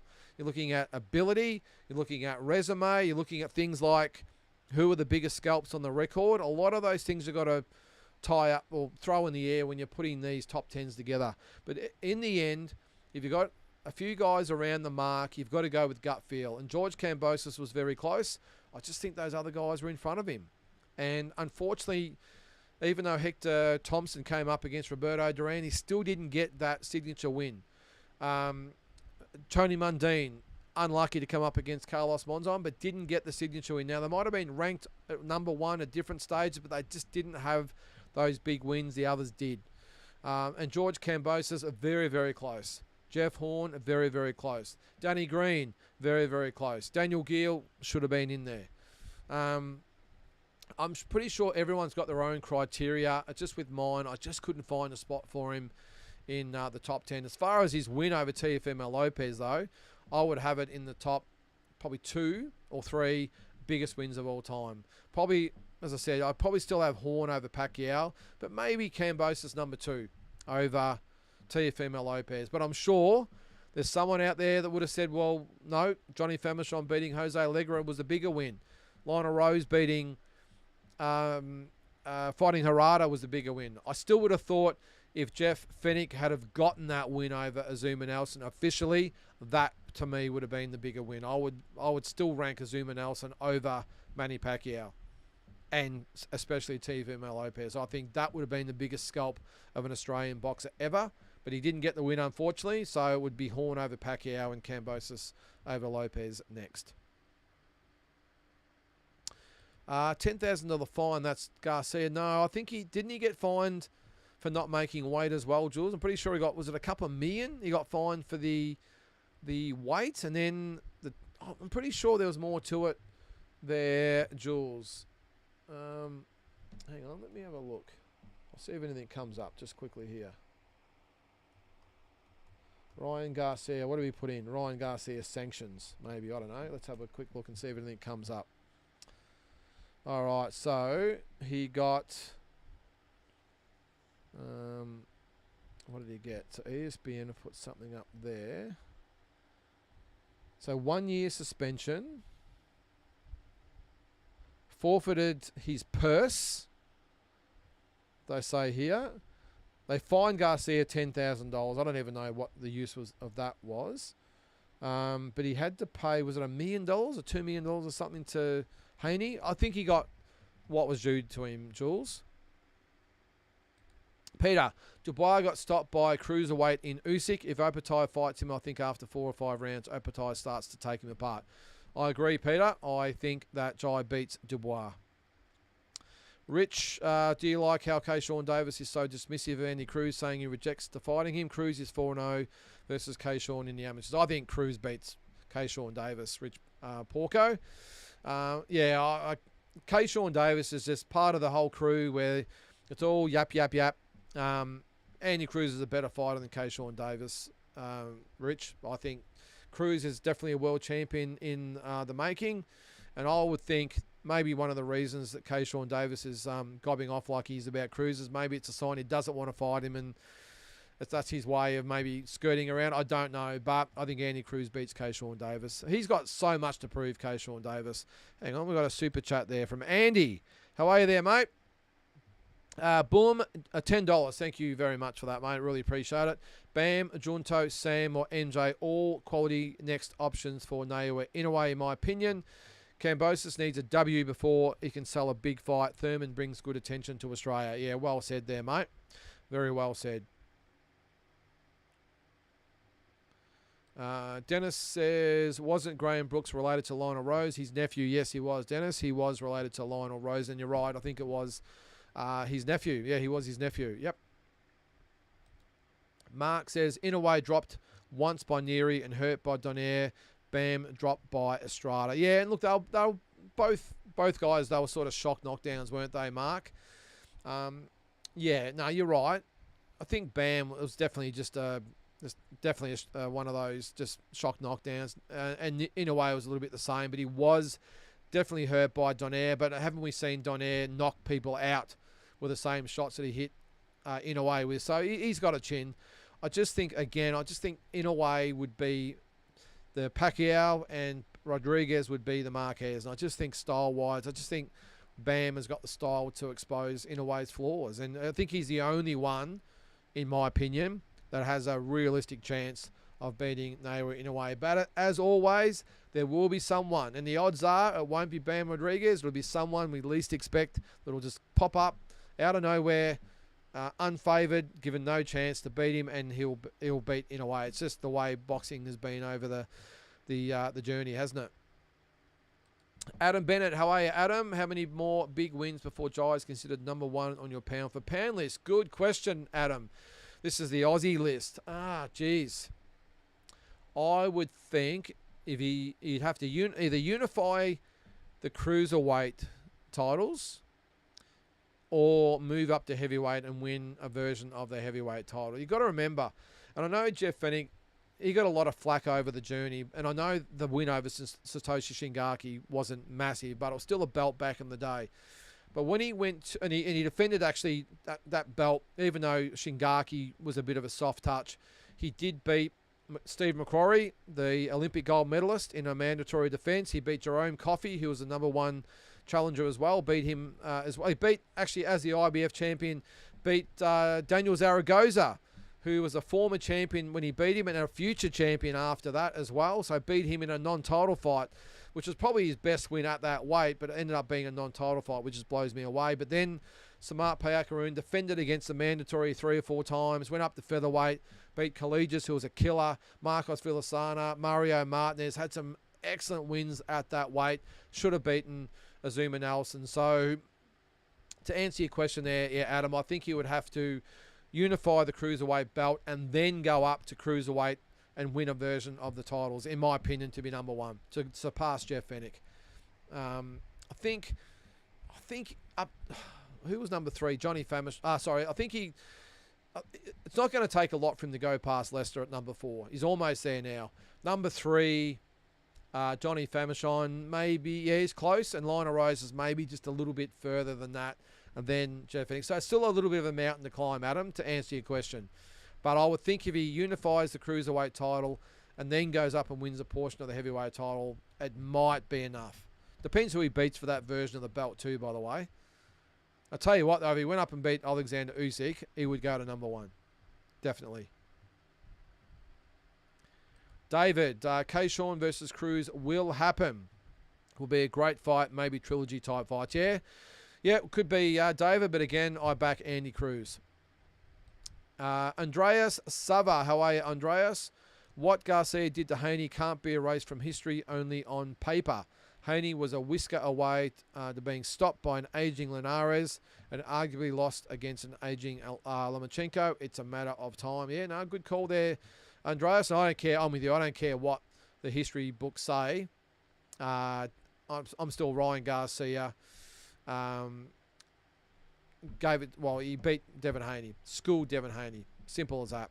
And I don't care, again, what the history books say about the Jeff Fennick and Zuma Nelson fight. Jeff Fennick won that fight.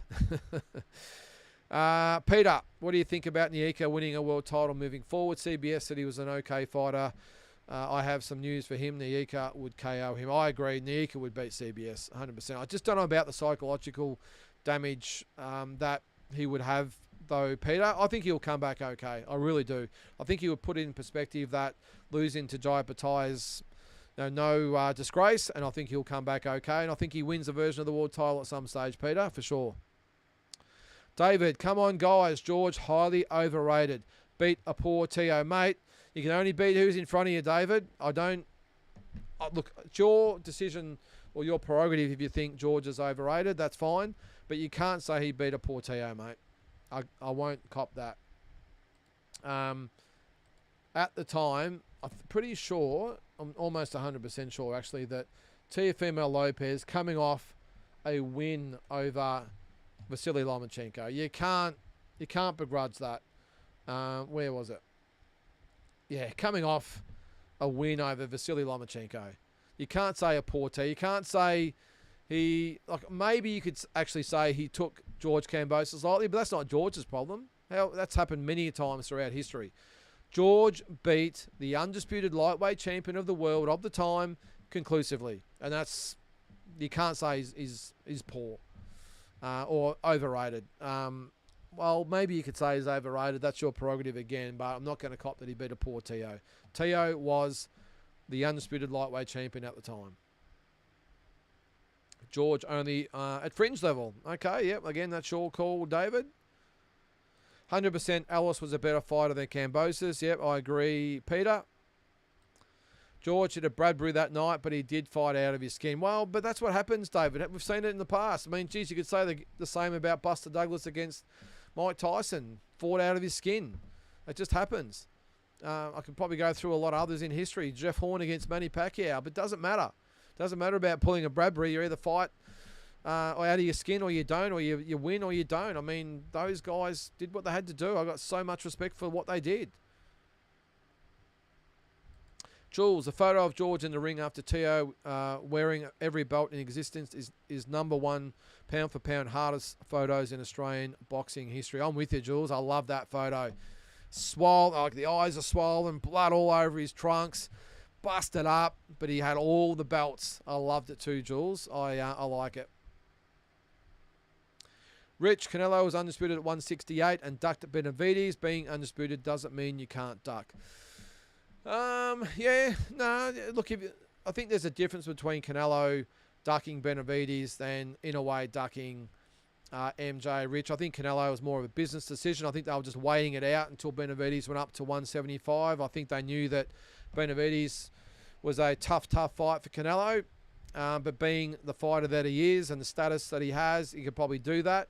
But yeah, I'm not going to argue that wasn't a duck. But in a way, he's not ducking MJ, mate. It's just who comes next for in a way. He doesn't care about MJ, mate. I can assure you of that. That's another question. MJ is the Mando and deserves his shot. He's the best opponent at 122. Just because he lost a controversial fight with Tapales shouldn't disqualify him. TJ Doney has lost 4 fights in 2019. Yeah, no, I'm not saying it should disqualify him. I'm just saying that unless the sanctioning bodies are saying you either fight this guy or we're going to strip you, then really, in a way, he can do what he wants. I'm not saying he doesn't deserve a chance. He does. I'm just saying that unless the WBA is saying we're going to strip you, then in a way can pick and choose whoever he wants to fight.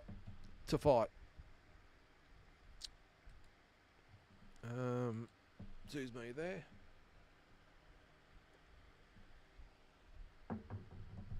All right, Fennick and Opataya are clearly our best 2 fighters ever.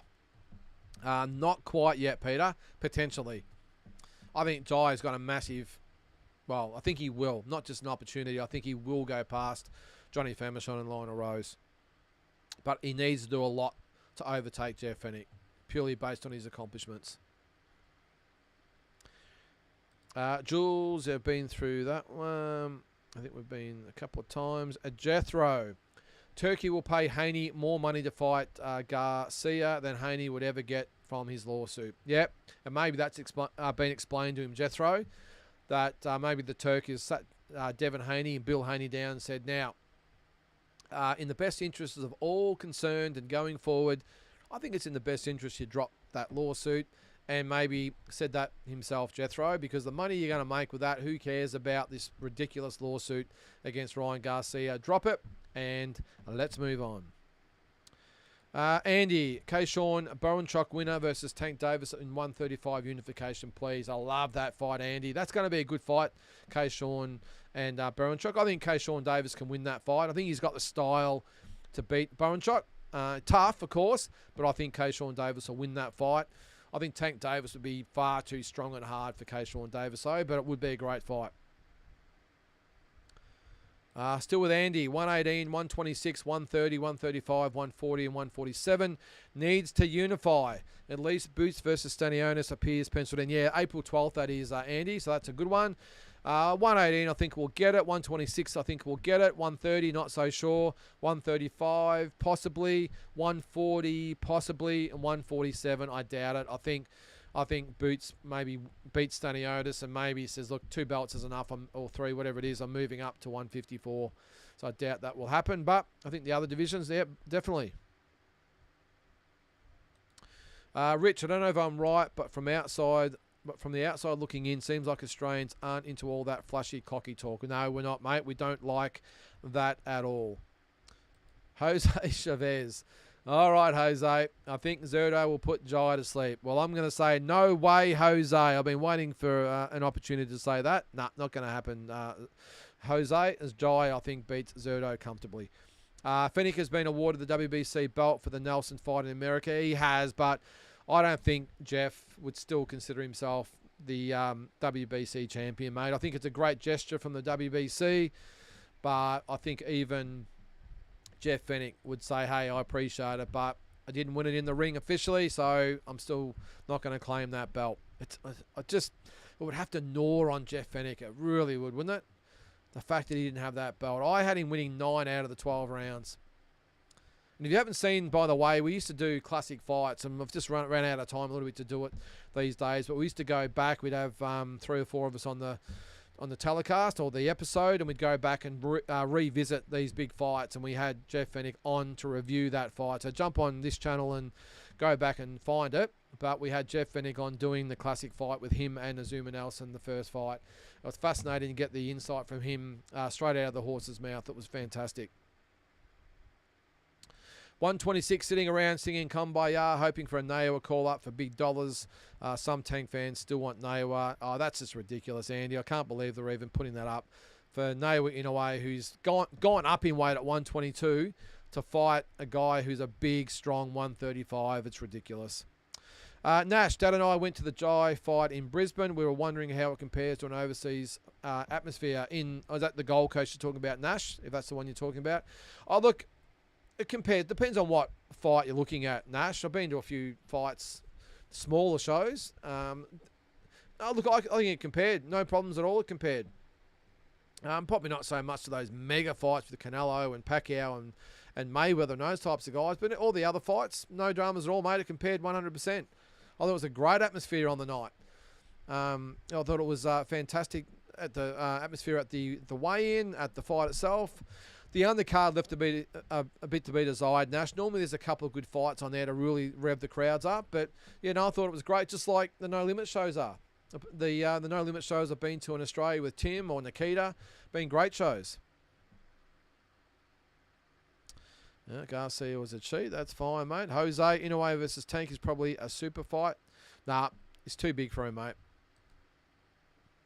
The Kambosos win over Teo was absolutely sensational and rocked the boxing world. It was a great fight, wasn't it? You still remember when Kambosos dropped him in the first round. I don't know about you, but we're sort of sitting there and everyone sort of jumped up. Even my wife, who was sort of sitting there watching the phone, and the fight was just sort of going back and forth. And when he knocked him down, even she jumped up and said, yes! And then I thought George was gone. Was it the 10th round? I thought he was gone, and he came back and won the last 2 rounds, just like Horn did over Pacquiao and got the win. I thought it was sensational. When Kambosos opens his trophy room every day, he sees all the bouts. I agree, Peter. Can never take that away from him. If Zerto got to do WBA Mando versus Dorticos, and Badu Jack's got to do the WBC Mando versus Raziki, maybe Jai should ask IBF to do Mando next, so free for unification. Next, good call, Andy. Yep. So and the guy, who did I say it was Shinkara, I think, will be dropped because he's going to be out for a while with an injury. Michael Sheslak. No idea who he is, mate. So maybe, do it. Get it out the road. Zerto will sleep Jai. Okay. Beats tomato cans. That's fine, Jose. All right, mate. Well, if you're not going to... Okay, well, I'm not going to ban you just yet. But anyway. It's one thing to have you say, Jose, but just don't be a dick about it, mate. Tony, many decades ago, went to Flemington Fights, and before the fight, one of the fighters was going off tap in the car park at a fight fan. He stepped through the ropes a few hours later. Sonny Michael Angelo. I know that name. When was that, Tony? I remember being at the Flemington fights one night when he fought. Maybe it was the right or the same card. I don't know, but some interesting fights at the Flemington, mate. No doubt about that. Peter, I was in the Collingwood Social Club and watched the Fenwick Nelson fight, and have never seen a bigger rip-off. That fight broke Fenwick's heart. Well, it was never the same after that, Peter. Never the same. Mark, it's strange how MJ wasn't calling out Fulton to become undisputed a couple of years back, but now he can't stop flapping his mouth. I'm guessing Fulton couldn't put the big dollars in his pocket yet. Probably hit it on the head there, Monk. That is a good way to look at it. Andy, all good, I say. No harm in standing by your fighter, Zerto. We just disagree and standing by our guy, Jai. Zerto versus Dordicos will be a goodie. Yeah, certainly will, mate. Certainly will for sure. All right, we'll keep the comments coming there, guys. I think I've got to the end there. And you're right, Andy. It's good. No dramas with Jose. Keep the comments coming there, mate. Just, yeah, as I said, just be respectful. That's all. He's just a bully and beats tomato cans. Well, mate, you can't say that Marius Brutus was a tomato can. Come on. You just cannot. Don't even go there. As a bully, well, good fighters are called bullies. Inoue could be called a bully. Canelo could be called a bully. The good fights, or the good fighters out there are bullies because they beat their opponents very, very easily. But no, Jai certainly doesn't beat tomato cans, mate. As I said, try telling that to Marius Brutus. All right. Andy, don't be surprised if Riziki beat Badu as well. Activity matters. Yeah, I'm with you there, Andy. Badu Jack, way too inactive, 100%. When was his last fight? Let's have a quick look. Badu Jack, or Badao Jack. Was he with Mayweather's at some stage too, I reckon? The Ripper. Let's go back to him. So he hasn't fought for nearly 2 years when he beat Alunga Jr. Makabu. It's 12-round decision. That was for the WBC belt. So was Makabu the champion, was he? Yeah, he was. There you go. No. Yes, he was. Yeah, there you go. I didn't know that. But yeah, hasn't fought for 2 years. Badu Jack, 28-3 and 3 draws. Lives in Dubai. So he is a Swede that lives in Dubai. There you go. All right. Andrew, Jai versus Zerto. I'm salivating. Can't wait. Think Zerto can't keep Jai off. I agree with you, Andrew. I don't think... Look, I do think Zerto will give Jai a tough fight, but I think it'll be similar to the Marius Brutus fight. I think he'll give him a tough fight, but Jai will win, I'm thinking 9 rounds to 3, 8 rounds to 4. Yes, good call, Andy. Keep it respectful. Did you see Jacinta Allen at the tennis? No, I didn't really watch the tennis at all, Peter, but I'm glad I didn't. Jacinta Allen, not my cup of tea, Peter, but let's not get into that. Dutton is giving that dud Elbow a flogging. Let's hope he gets in. Look, I was all for giving Elbow a chance at the start, Peter. I certainly didn't vote for him, but I thought, well, it's a bit silly. I'm very much a right-leaning sort of person, as everyone probably knows. But I thought, all right, he's won the election. We'll give him a chance. I'm not going to be that guy who doesn't even try and give the opposition a chance. I'm going to just let him go. But, mate, it's just one thing after another. I've never seen this country so spineless as it is at the moment. We need, not that Dutton's, I think, 100% the answer, but I don't care. I'll be voting for him over Elbow, mate. And I think Dutton is now the preferred Prime Minister by a long, long way. So, anyway. Bacon and eggs. G'day. Yeah, well, you're a day too late, bacon and eggs. We celebrated Australia Day yesterday, but I appreciate it, mate. And again, if you are an Aussie, I hope you had a great day as well. All right, Dennis. Jai better movement and ring IQ than Zerto any day of the week. I agree, Dennis, and I just think his ring IQ, his speed, his footwork, his lateral movement, his work rate, far too much for Zerto, mate. I think he wins that fight clearly. Jose, what is Jai? Is he Samoan or Maori? He's a Samoan heritage, Jose, but he's very much Aussie, born here in Aussie, but he is a Samoan, or has that Samoan heritage. Very proud of that as well. And probably a little bit like, I'm sure you get over in the States, with your Mexican and Mexican American sort of heritage. That's the sort of the way Jai is as well. So very proud of his Samoan heritage. Is he? Drew, I have Benavides by a competitive unanimous decision win or late stoppage. That's against Morel, I'm thinking. Yeah, I'm with you there, Drew. I wouldn't disagree with that. Peter, Zerdo is way too slow for Opataya, who will give him a boxing lesson. Jai goes back to the way he boxed Massey. Yeah, well, I'm hoping, Peter, that he's learnt from the Breeders' fight where it's okay to win 6, 7, 8 rounds on the trot, but eventually those quality fighters like Breeders, and in this case Zerdo, they're not just going to go away and be bombed out of there. They're going to keep coming. They're champions for a reason. So I've got no doubt that Jai will adopt that little bit of style that he had against Massey, where he had an okay opponent in front of him, but was smart about it. Picked his shots, threw the punches that he needed to throw, didn't waste his shots, was calm, calculated. He did get a little bit excited about Nyika, but I think he knew that Nyika didn't really have enough to beat him. So I was more than willing to exchange with him. I don't think you'll see that against Zerdo. I think he'll be very cautious and composed and calculated against Zerdo Ramirez, and that's why I just think he wins conclusively. Andy, Jai's father has Samoan heritage. Yeah. Tapu, great bloke, Tapu. And I was actually really stoked at the weigh-in. Tapu actually come over and shook my hand and said, mate, love the show, or the channel. So it was great to meet Tapu. And he's doing a great job with Jai, isn't he? And I'm really glad they're back together. Who is Jai fighting next? We don't know yet, mate. Did I go to the hanging rock races? Nah, not really my thing, Andrew. It's only, I think it's only about a 15 or 20 minute drive from where I am, the hanging rock. But nah, not for me, mate. Yeah, like Cambosis and his Greek heritage. Yeah, well, that's the thing. I mean, we've gone through this numerous times. And I think, well, if you're American, it's probably one of the most sort of diverse countries in the world, isn't it? A lot of African-American, not African-American, Mexican-Americans, Puerto Rican-Americans. I mean, it's the way it is, and Australia's no different. What's that? Cambosa's got lucky one fight. Okay, well, that's your prerogative. Peter, Albo is the worst PM I've ever seen. Couldn't run a lemonade stand. Well, I'm not going to argue with on that either, Peter. I agree. Have some balls, Albo. Jesus, fair income.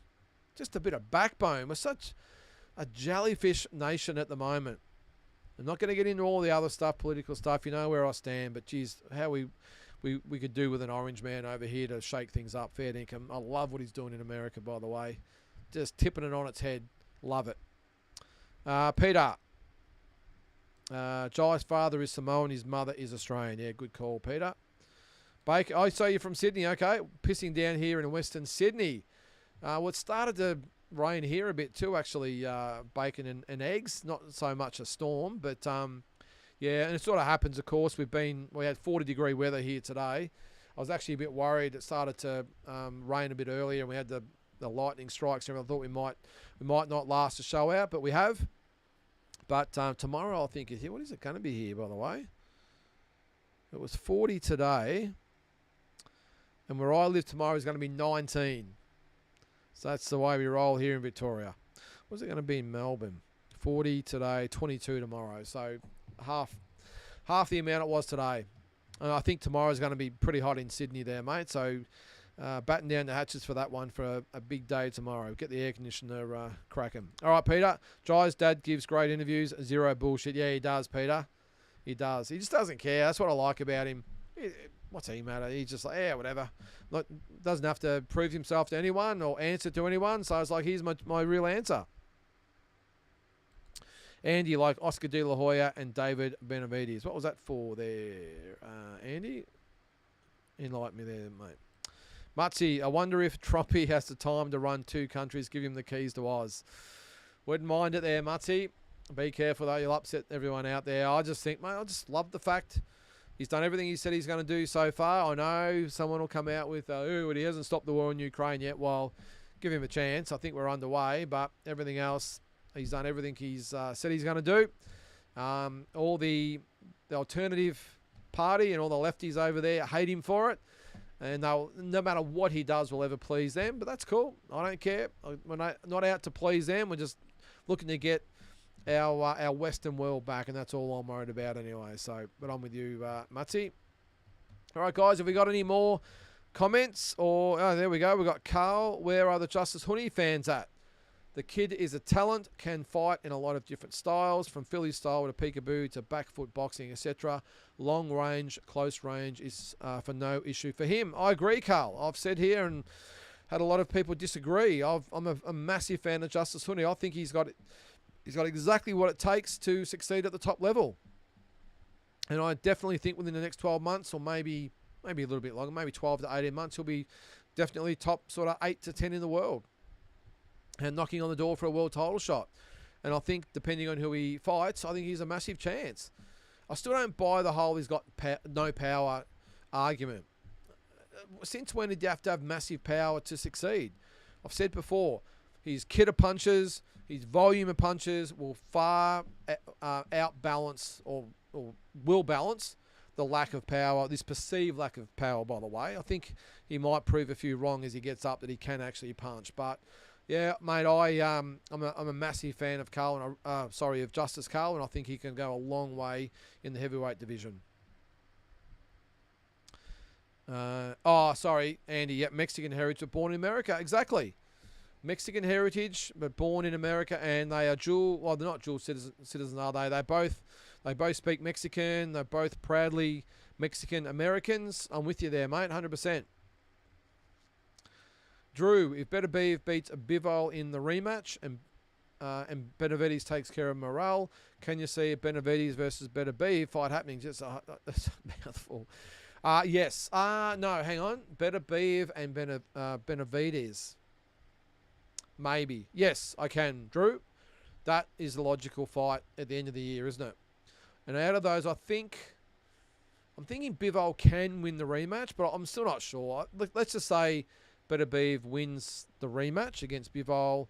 I think Benavides takes care of Morrell. Yes, I think Benavides and Beterbiev would be a massive fight. And to talk about saving up some money to go over and watch a fight, how good a fight would that be? I think Beterbiev knocks Benavides out. I think Benavides, again, is very hittable, and Beterbiev, if you're there to be hit, he'll hit you up. So, Andy says, Justice definitely has skills for a heavyweight. One of the most skillful heavyweights in the world, Andy. He has skills to burn. I think he's equally as talented as Jai Pataya, and I know a lot of you will disagree, but I think talent-wise, he's supremely talented. Big guy at heavyweight, but he just needs fights. Peter, I want to see somebody sleep Benavides. What a big head he is. I must admit, Peter, I'm not a David Benavides fan. Not so much a David Morrell fan either, so I'm not really stressed about that. But I'd love to see Beterbiev make light work of Benavides, if I'm being honest, mate. Bivol will be an interesting one to fight Benavides. I think Benavides might be a chance against Bivol because Bivol's not a massive puncher. So it might be a chance. I don't know. Let's just hope we get an opportunity to see these fights. So many big fights that could be made. Peter says, Hooney has power and great timing. Yeah, and that's what I'm saying, Peter. You don't need to be a massive puncher. If you've got the work rate, the ability to not get hit in return, the footwork, speed, all that sort of stuff, and like you say there, great timing. Great timing will outdo any deficiencies in power. It really will. And I just think Hooney has got what it takes. I really do. All right, Andy. If Bivol wins light heavyweight undisputed rematch, third might follow. Yeah, it's an interesting one, that one. Benavides versus Morrell winner will be most deserving of light heavyweight title shot, no doubt. Yeah, it's a good call, Andy. If Bivol does win, then maybe there will be a third match. But I think if Beterbiev wins, you would think that a Benavides and Beterbiev fight would follow. All right, another couple of comments and we'll call it a night. Where you're born is what you are. Be proud of your country and never be made to feel ashamed like they do in Australia. Well, Peter, it's a good call there, mate. I just get pissed off at this time of year, every year, that I'm made to feel ashamed for celebrating the fact that I'm Australian. Are we the only country in the world that has this pressure on their residents and citizens to not celebrate who we are? I just don't get it. Surely, I understand all the pushback from the opposite side, who see it as Invasion Day and all that sort of stuff. I get that. But was Australia the only country that had settlers come and pretty much take over the country from the natives? Wasn't pretty much every Western country in the same boat? I don't see anyone protesting about the 4th of July or what's England's Day. I don't know, but I just, it just makes me sick every year, Peter, that we're made to feel ashamed for loving Australia and being proud to be Australian. Anyway. All right, last comment, guys. Huni's power is developing. For me, the concern was the amount of ring time he was getting early in his career. Now that he is stopping guys, I think he is well on track. Yeah, and he's active, Jules. He's getting regular fights. And I know people saying, well, he's fighting tomato cans. No problems at all. As long as he's fighting regularly, get his wins up to, say, 20 wins, I don't care. You will slowly but surely see him start to increase the level of his opponents. And I think in another maybe 4 or 5 fights, you will see a really fully fledged heavyweight that's really doing the number on his opponent. So, yeah, and I'm with you. Now he's injury-free and illness-free. I think you're going to see a very good fighter going forward. So, guys, we are 1 minute past 9, so we're going to finish it up there. Again, really appreciate you all watching the telecast, listening on Spotify, all that sort of thing. Make sure you watch Walking Boxing every morning. It's usually I've got it up by 10 o'clock, 11 o'clock, or whatever in the morning, depending on how the upload speed's going. But as always, really appreciate everyone tuning in, and we will catch you next week. Have a great week.